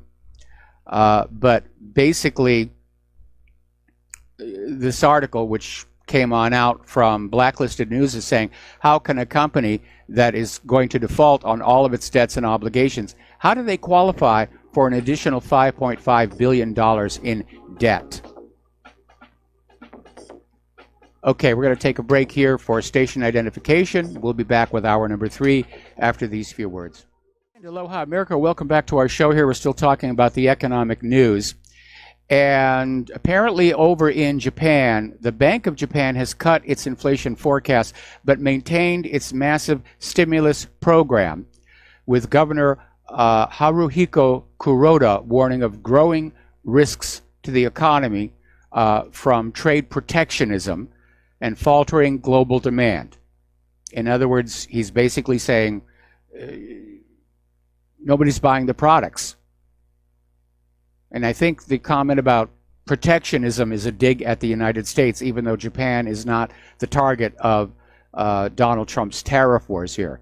But apparently the trade war between China and the United States is adding to strains on the world's third largest economy and undermining efforts to foster durable growth. So again, the downside of globalism. If somebody in Europe sneezes, the rest of the world gets the cold here. Over in San Francisco, tech giant Mark Benioff is basically slamming his city as a train wreck for the homelessness crisis, and says that tech companies like his own are to blame. Now, Benioff is the 54-year-old founder of cloud-based software company Salesforce, and it's basically, he's calling out tech firms for creating the wealth disparity problem in Silicon Valley. San Francisco has more than 7,500 people living on the streets as last counted in 2017. And there is tremendous wealth inequality out there. By the way, when Claire and I were still driving that Honda and we were just being very gentle with it, we hardly ever went into Honolulu. And we had occasion to go into Honolulu about a week ago. And it was the first time we'd been there in many, many months. And we were shocked at how many homeless people we saw. So the problem is not going away there. Okay, for those of you who are crypto fans here, it turns out Bitcoin is not the decentralized currency that everybody likes to claim it is. Apparently just 1,000 accounts control 85% of all Bitcoins in the world, and that's enough concentrated power to rig market swings to skim profits from the masses. And that potential for fraud and rigging is one of the reasons why I was never a big fan of Bitcoins here. Talking about migration and the refugee situation, apparently there is a new caravan approaching the U.S. border, and apparently Mexico is easing their passage with what's called a transit visa, where they're basically saying, yeah, come across the border and get up to the U.S. border, and good luck there. But the latest wave of migrants is arriving. There are already 3,000 people, mostly from Honduras, that have been basically camped out 3 months in Tijuana, waiting for a humanitarian visa to get into the United States of America. Now, over in Tulare County, an illegal immigrant has been given a sentence of, and I'm not kidding, 401 years in prison for raping an entire family. 39-year-old man sentenced to prison for several violent sex crimes. And apparently this individual, his name is Serta, had prior convictions for felony domestic violence and criminal threats, and apparently it was just not a nice person. Why was he allowed in this country? Why was he not deported here? Here's a little statistic, and this is to annoy and anger your liberal friends here. Okay, the liberals want to grab the guns, but they want open borders here. Mass shooting deaths in 2018 killed 68 Americans, and that's a tragedy. Illegal immigrants murdered 2,000 people in that same period of time, and the corporate media is silent. Just think about that one for a while. Mass shooting deaths, 68 Americans killed. Illegal immigrants, 2,000 Americans killed. Just keep that figure in your mind there. All righty. Again, at Judicial Watch, Tom Fitton is out there saying it's time to call your senators and congressmen and let them know what you think about the border wall. Area code 202-224-3121. And Fitton is saying the calls do have an impact. And I certainly hope that's true and we're not all wasting our time. But again, Petty Pelosi, she is absolutely adamant. She's going to show Trump that she's boss. Remember that ridiculous comment she made in that New York Times interview about 2 weeks ago that the Constitution says she's on the same level as the president? Apparently she really believes that. We're going to do a shout out now to our on-air affiliates who are just now rejoining the network. Apparently, the government is getting ready to build a massive national DNA database. And President Trump signed the Rapid DNA Act into law. The courts have ruled police can take your DNA if you've been arrested but not convicted of a crime. And of course, police agencies are just itching to get their hands on this new crime-fighting gadget. And it's another reminder we're being treated like livestock. We have no more privacy. But the biggest concern I have with this is whether or not their little rapid DNA machine is going to work. We know that there have been major problems with the field drug testing kits that have led to false arrests. There was a story we had, I think, just a week ago where a pair of identical twins, got all of these different DNA testing kits from 23andMe and Ancestry and 5 or 6 of them, and they sent in their DNA, and the results they got back should have indicated they were identical twins. They didn't. All over the place. All over the place. So those tests are not accurate yet. And they want to rush, again, a possibly flawed technology into use as quickly as they can. Over in New York, we were talking about this reproductive health bill, which authorizes abortions up to the moment of birth. New York Governor Andrew Cuomo has signed it. It is now the law in New York. And I think that is absolutely disgusting. I think it's absolutely disgusting. Still seeing a backlash from Gillette's ad. And the joke running around town right now is, how has the Gillette ad changed you? And the reply is, I'm switching to Schick. So there's this article over at 12160 where students are out there saying, oh, we hate toxic masculinity. Toxic masculinity is bad. Really? What is it? Can you define it? And no, they can't. It's just the latest liberal buzzword, toxic masculinity. Now, there's a watch company that came on out with a counter commercial. We had it linked to whatreallyhappened.com, I think only yesterday. You can scroll down to the lower pages and still see it. And they basically came on out saying, what is a man? And they're showing video clips of men being men in the positive sense. Firefighters, police officers, first responders, carpenters, builders, and across it, they're putting the statistics about how men are overwhelmingly the victim of workplace accidents. Most of the homeless are men. They're trying to balance out the image with this, against this attack on being masculine. And this isn't the first time this was done. Back during the 1990s, the militant feminists were out there saying that men were being too manly. And, they were talking about metrosexuals, which my response was, what, somebody's having sex with a bus? And there was a book that came out, I think it was about then. It was called Real Men Don't Eat Quiche. And it was a very humorous response to this attempt to feminize men at the same time women were being told, be more aggressive, be more manlike. Again, getting back to New York, apparently there is a law that says homeowners have a duty to run and hide if possible rather than confront home invaders with force. Now, this is directly contradictory to laws in many other states which are called the castle laws, meaning a man's home is his castle. And apparently there was this homeowner who defended his home and his family from home intruders, and the Queens District Attorney is going to prosecute him.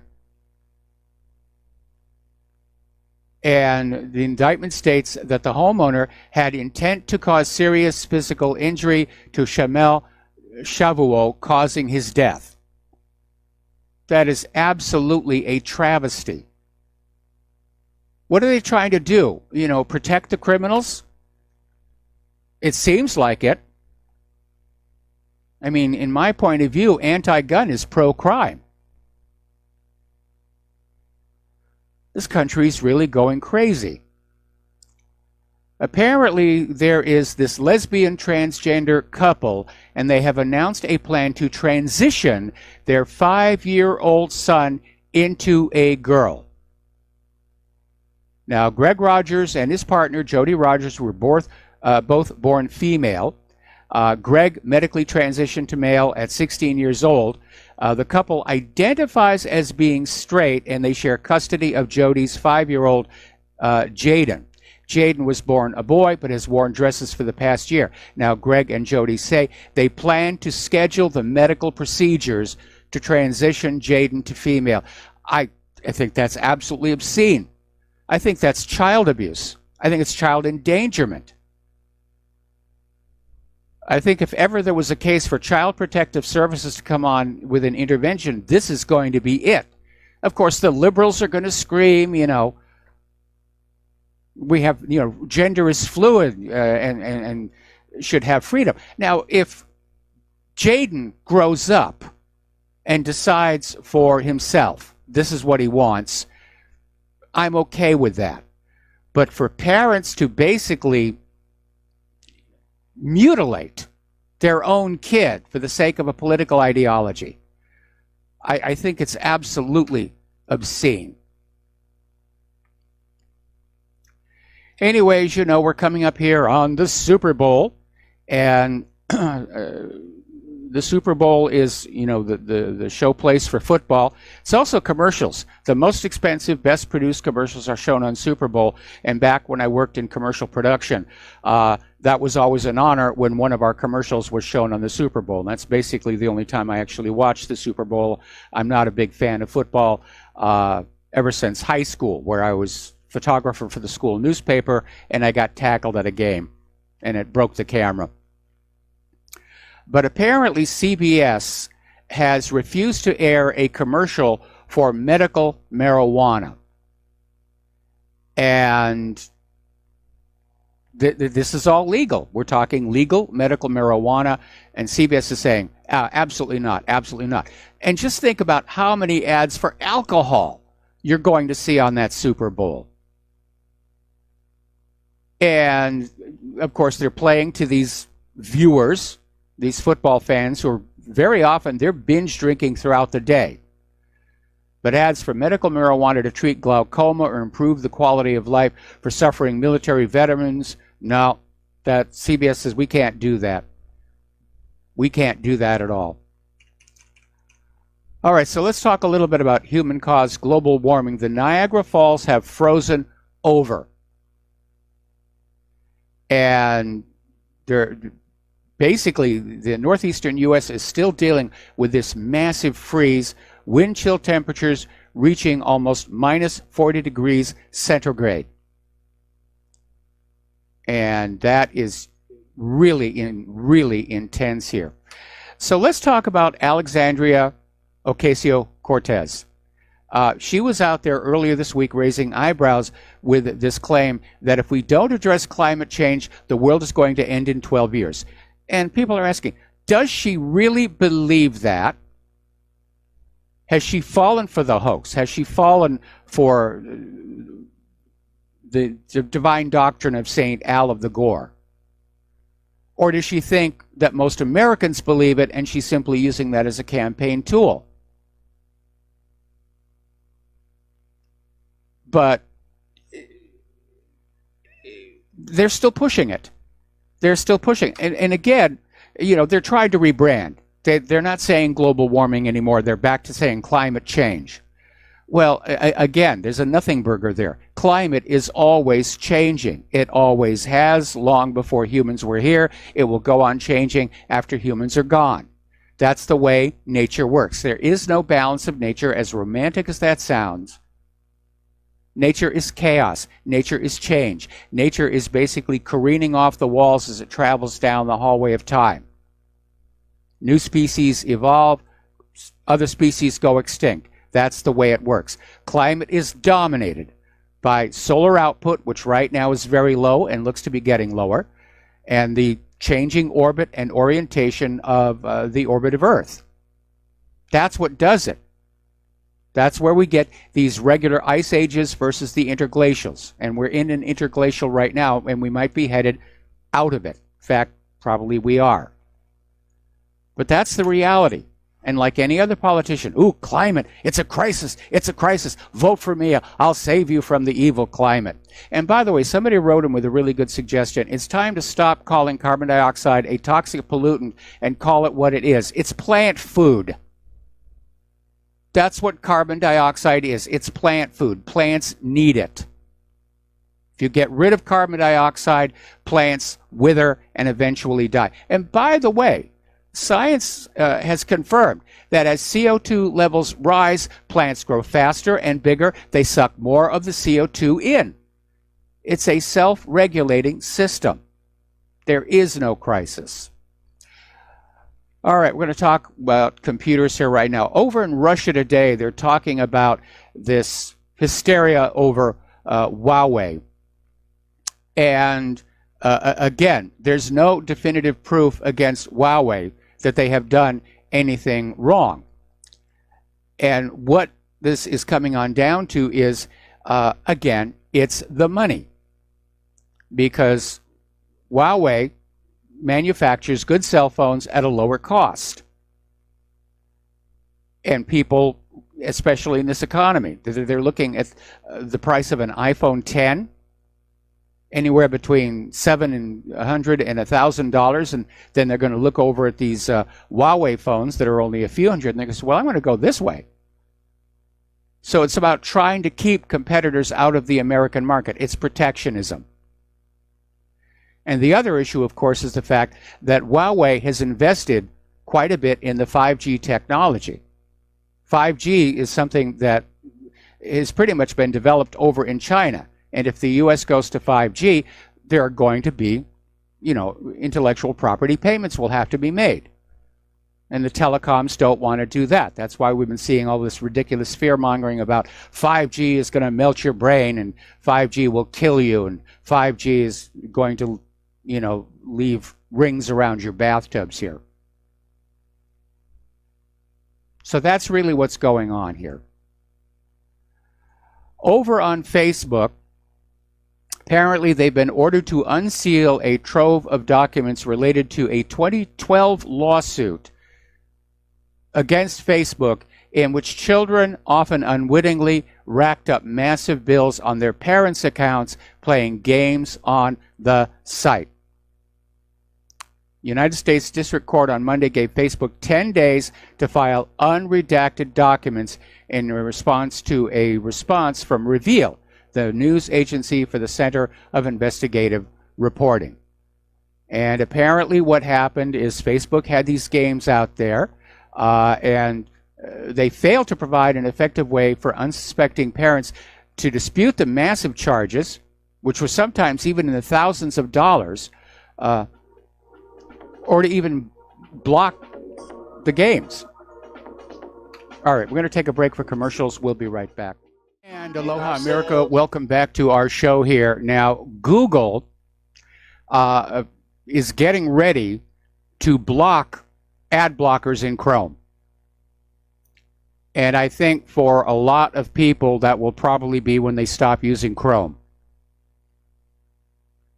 And, of course, Google is a web ad giant, and they don't like the fact that people don't like the ads, and they want to use ad blockers. A lot of people are using ad blockers primarily to prevent malvertising. And probably if the online ad industry cleaned itself up a little bit, we wouldn't have this issue. But apparently Google's attitude is, you will look at the advertising. Sig heil, sig heil, sig heil, sig heil.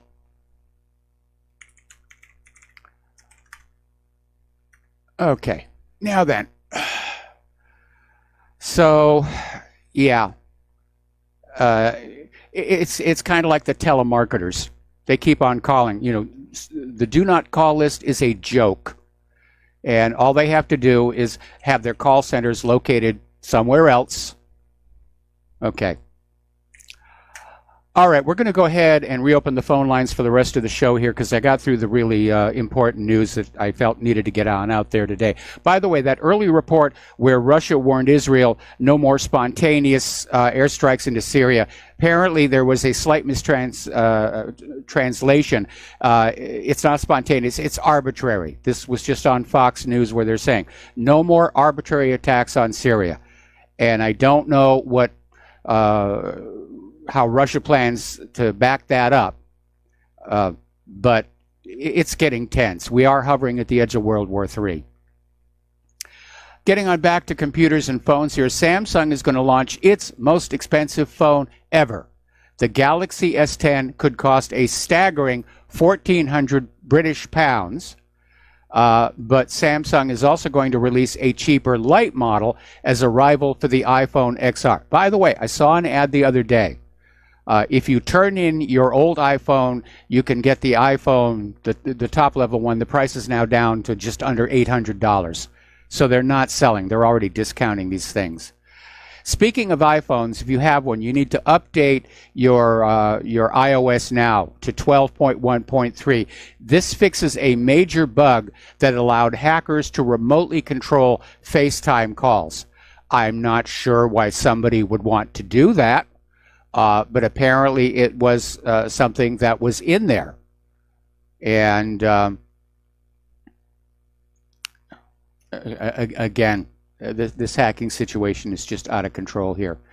By the way, if you use your web browser to go to some of these sort of customer review sites, you know, you need to be a little bit skeptical because, as it turns out, a lot of businesses manipulate product reviews, restaurant reviews, even reviews of a plastic surgery business. I can imagine that probably there's somewhere there's a public relations firm where that's their specialty. You know, for a fee, we'll go into all the social media that talks about your place of business, and we'll arrange for the bad reviews to get erased, and or we'll simply flood it with good reviews. And I'll give you one example. If you go on over to RottenTomatoes.com and you read the reviews about movies, and you can tell the genuine people from the Planted Chills, because the Planted Chills are always writing like they dream of being a professional film critic for the media someday. Google has been hit with a $57 million fine by France's data watchdog for its murky use of personal information. Apparently this comes under the EU's new General Data Protection Regulations. And so Google was handed this record fine for failing to provide transparent and easily accessible information on its data consent policies. Google was accused of making it too difficult for users to understand and manage preferences on how their personal information is used, in particular with regards to targeted advertising. And targeted advertising is kind of a weird thing, and I know it's hyped and you know it's the buzzword, but I do a lot of research for this website, and I'll visit a lot of websites and do a lot of search terms that don't personally interest me, and then I'll get the ads for them. The other thing that doesn't work is when I've gone out to buy something or bought something online, I'll get tons of ads for exactly the same thing. Do they think I'm going to buy another one? Anyway, story coming out of IntelliHub. 82% of Americans are right to think artificial intelligence is more harmful than helpful. And apparently, artificial intelligence has now made its way into the world of malware. There is now malware out there using artificial intelligence to basically help it hide from antivirus programs. Okay, we got to take a break for commercials. We've got a couple of people waiting on the phones, and we'll be right back. And aloha, America. Welcome back to our show. We've got a couple of callers waiting on the line. We're going to start with Chris in Florida. Aloha, Chris. Welcome to the show. What's on your mind?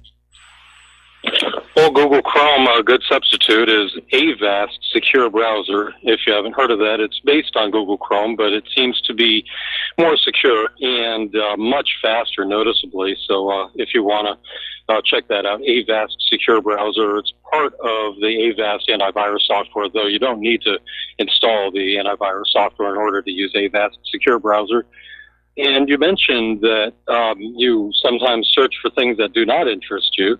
I would assume that's because you want to build a false profile that causes a human rather than AI to have to review your profile, what things that supposedly interest you, that is often sold and marketed, and of course, it causes more human power to have to review that and then devalue. Well, there's no intention. There's no intention on my part to do anything like that. It is simply an artifact of doing the job that I do here, which is to basically research certain things, look at certain things as part of the stories that go up on the website or here on the radio show.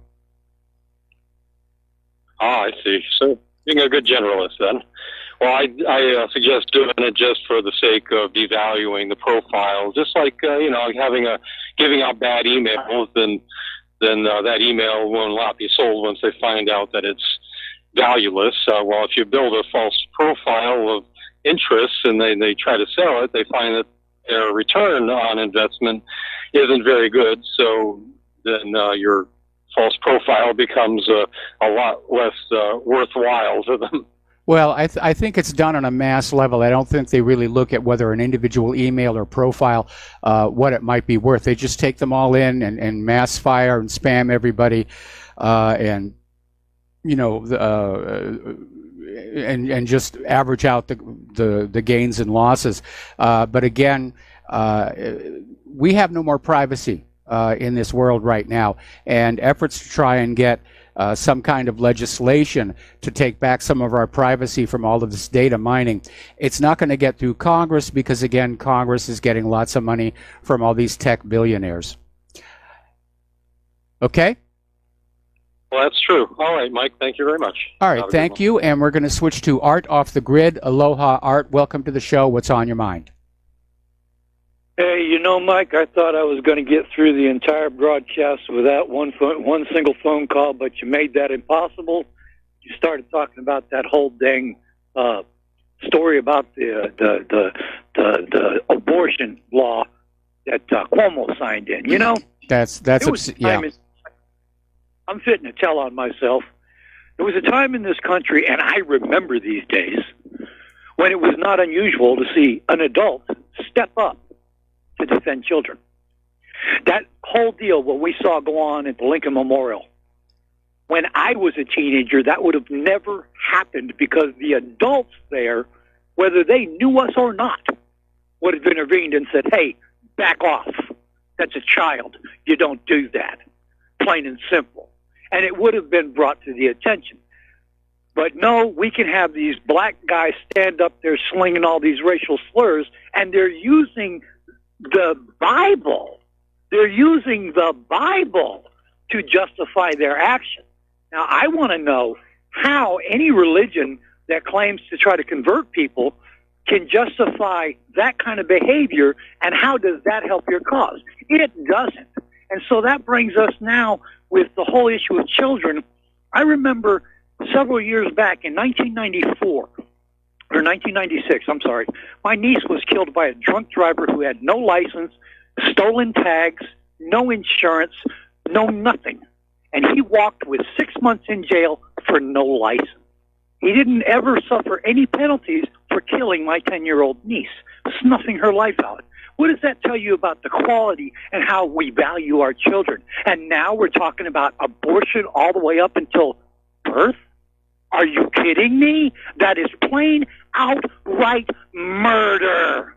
Period. End of discussion. There is no way to justify this. And I'm telling you right now, America, if you don't step up, start pulling your children out of school, here's where I'm going to start, the board op one day wanted to chastise me a little bit because of my tone sometimes when I call in. Well, you know what? I don't care because I'm pissed off. And you, America, you're pissing me off more and more every day. I'm getting tired of going out here and talking to people or trying to talk to people and being ridiculed at every turn while I'm watching my country go completely to crap. And nobody wants to step up. You know what? If I had been in Washington when those people started attacking those teens, I would have went to jail because the instant I heard one man talk about punching somebody in the face, I would have been all over him like ugly on a freaking ape. You people disgust me.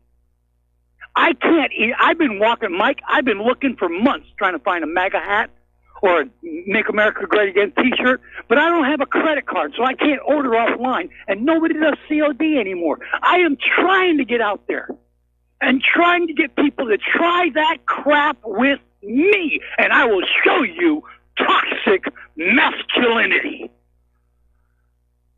I'm wondering if you can make an online purchase using a gift card, because that would be a way around that problem. You go down to the local supermarket, you get an all-purpose gift card for like $25 or something. I mean, it's got the number on it, and it works just like another credit card.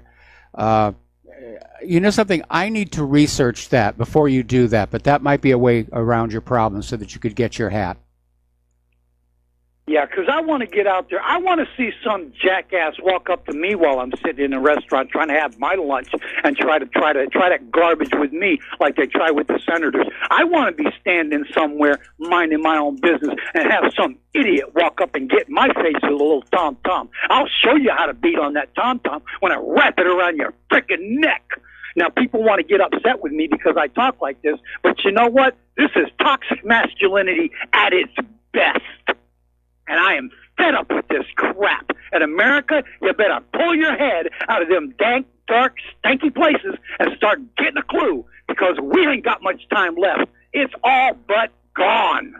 Well, I think it is gone. I think we're just in a holding period here. We're waiting for it all to fall apart. And again, this increasing factionalization within the government, this stunt that Nancy Pelosi has pulled to basically deny the State of the Union, shows just how badly factionalized our government has become. I don't see this nation holding itself together much longer. I mean, it's being torn apart by all these competing agendas, so stay calm here. Meanwhile, I'm looking at a website here called giftcards.com that says, yes, you can use Visa gift cards online. And apparently there are some steps you have to go through, but you can use a gift card to make an online purchase. That makes it simpler. Okay. And one more thing, Mike, I'll get on because I know you got a couple more callers. Reading an article today, House Democrat floats possible $5.7 billion in border funding, but here's the catch. He wants to, this is Mr. Clyburn, Democrat out of... I can't remember where he's from, but Mr. Clyburn, he wants to use this $5.7 billion for more drones, X-rays, sensors, and Border Patrol agents, but not for the physical barrier. Well, here's a problem with that. They're already doing it. It doesn't work, and you want to spend $5.7 billion for drones, X-ray sensors, and Border Patrol agents, which in the long run cost more money every year just to run them, to maintain them, to repair them, and so on. So you're talking about continuous funding for something that is absolutely ridiculous. When you take that 5.7, put up a physical barrier, and how many years is that thing going to stand before anybody has to worry about doing anything to it? I mean, this is the level of stupidity that we have in Washington. Well, again, it's politics. It's all about scoring political points here. And the fact of the matter is that even if Trump gets the $5.7 billion to build the wall, it's not going to reach all the way across the border. All it's going to do is change the places where the illegal immigrants are crossing in. It's estimated that it would cost at least $50 billion to build a proper border wall all across the southern border from the Rio Grande to San Diego. And you're absolutely right, though. Once it's built, you don't have to have much in the way of yearly upkeep. But again, this whole idea of preventing the wall, and again, there was actually a bill passed that funded the construction of 700 miles of border wall, which is a significant portion of the distance the final wall would have to go, and only 33 miles of the wall was built. And I want somebody to explain to me, why was construction stopped and where did all that money go? Really. Anyway, thanks, Mike. Keep it up, man. All right, thanks an awful lot. Okay, getting on back to computers and so forth and so on. Over in Japan, the Hena Na Hotel opened, or basically back in 2015. They billed themselves as the most efficient hotel in the world and had basically almost all robot staff. But apparently, they've had to fire half their robot staff because they're just not doing a good job. So if you're worried about automation taking your job, maybe it's not coming as soon as you might think. But the hotel, I mean, it basically prided itself on an all-robot staff. The staff couldn't do it here. We touched on this yesterday when we were getting into the discussion about the stash of rare earth elements up there in Afghanistan. There is an article that came out in the Daily Mail. Are mobile phones endangered? And scientists have basically created a list of the dwindling elements and chemicals needed for our modern gadgets, and they're running out. And some materials commonly used in mobile phones and other gadgets are listed under serious threat. That includes gallium, arsenic, yttrium, and silver. I'm sure they'll find something else as well, but again, and it underscores the ridiculousness of this idea that every time a new phone comes out, you have to rush to buy it. And that kind of obvious overconsumption, of course, has been pushed by the tech manufacturers because they make more money. Oh, you don't want to be using that iPhone 7, that's so old tech. We've got the new iPhone 10. No, the iPhone 7's working just fine. Unless Apple downloads some software to slow it down, which apparently iPhone has been accused of doing here. So let's talk about some of the medical news here. Apparently, over in the Journal of the American Medical Association, on April 3rd, 2013, there was this article talking about statins. Now, statins are marketed, and statins are now being basically prescribed as a preventative. Even if you don't have any disease, you should be taking statins anyway. Statins have side effects. In fact, there's some indication statins could actually cause more harm than good. But this analysis that was done back in 2010 combined the results of 11 studies and found that taking statins did not lower the death rate for people who did not have heart disease. It's all about marketing. It's all about the money. Now, here's a weird one. The CDC is now admitting that there is a chemical, glutyraldehyde, that is deliberately being added to vaccines. The problem is this chemical is toxic. It's used as a disinfectant, a tanning agent. It's a preservative in cosmetics. And apparently it's also used in embalming solutions. So why is it in there? What is it supposed to be doing? Okay. For those of you dealing with depression, and in this day and age, I imagine that's probably a large number of you, there's a study published in Phytotherapy Research found that curcumin actually outperforms Prozac for reducing symptoms of depression.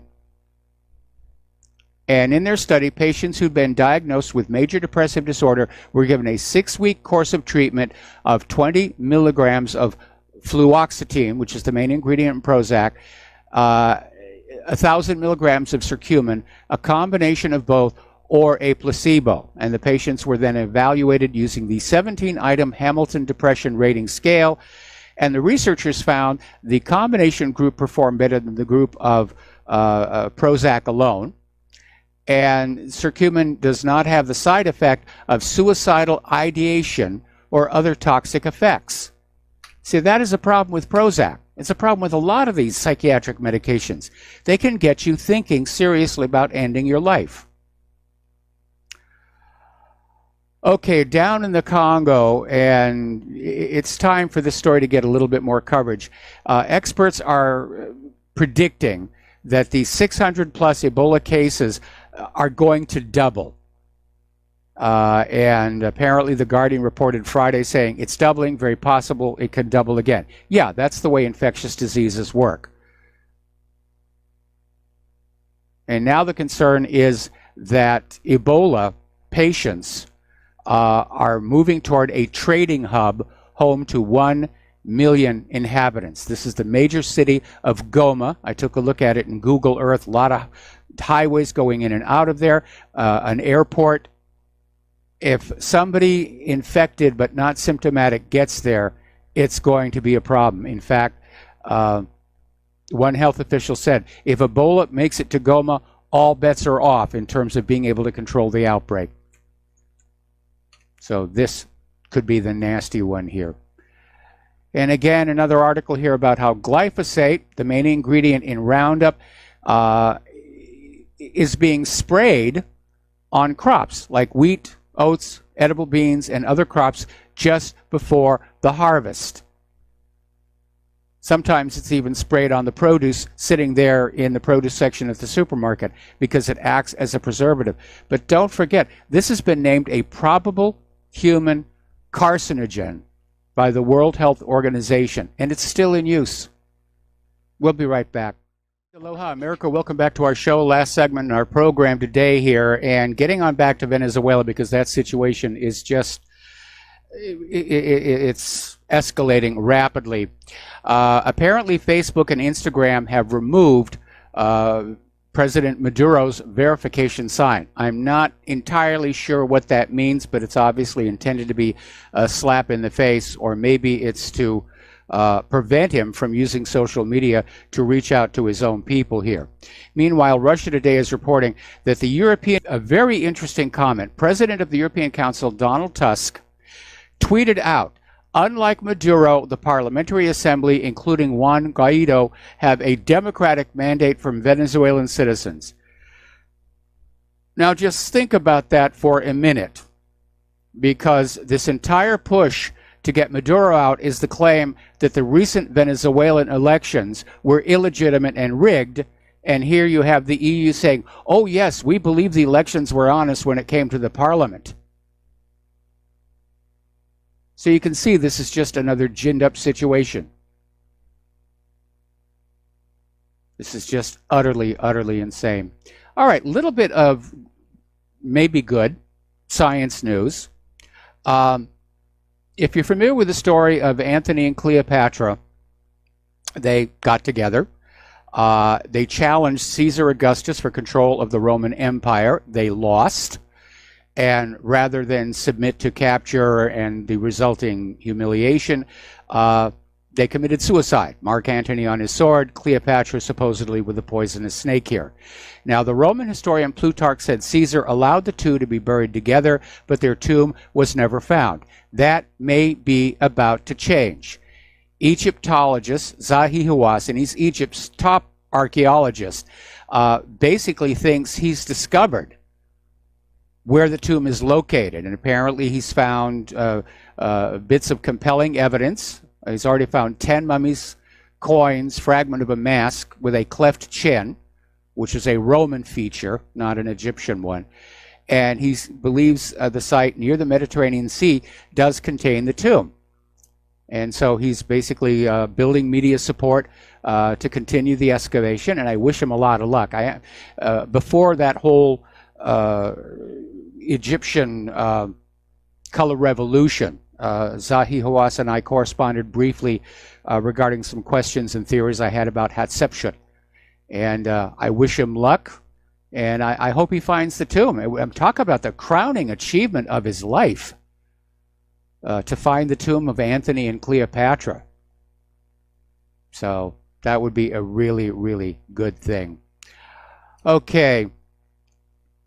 As you know, going on back to the Apollo-Soyuz spaceflight, NASA and Russia have had this ongoing partnership in space. It may be unraveling. And apparently the problem is Dmitry Rogozin, who has been appointed to lead the Russian space corporation Roscosmos in May of last year. He's overtly political. He's basically not sympathetic toward the West. And he's basically not indicating that he really wants to work with NASA, even though NASA still has to rely on the Russian Soyuz spacecraft to reach the International Space Station, and of course, Russian rocket engines. All right, there's the music. Time for me to get out of here and get something useful done with the rest of the day. Please stay tuned for John Stedmiller. I'm sure there's going to be lots of interesting things he's going to share with you. Please take what you learn here and at the website, share them with everybody that you know. Keep RBN alive. Tell 5. Tell all your friends and family about whatreallyhappened.com and the Republic Broadcasting Network. We need to build our audience and get the word out. So thank you very much for all that you do for us. We'll be back tomorrow. Aloha, America.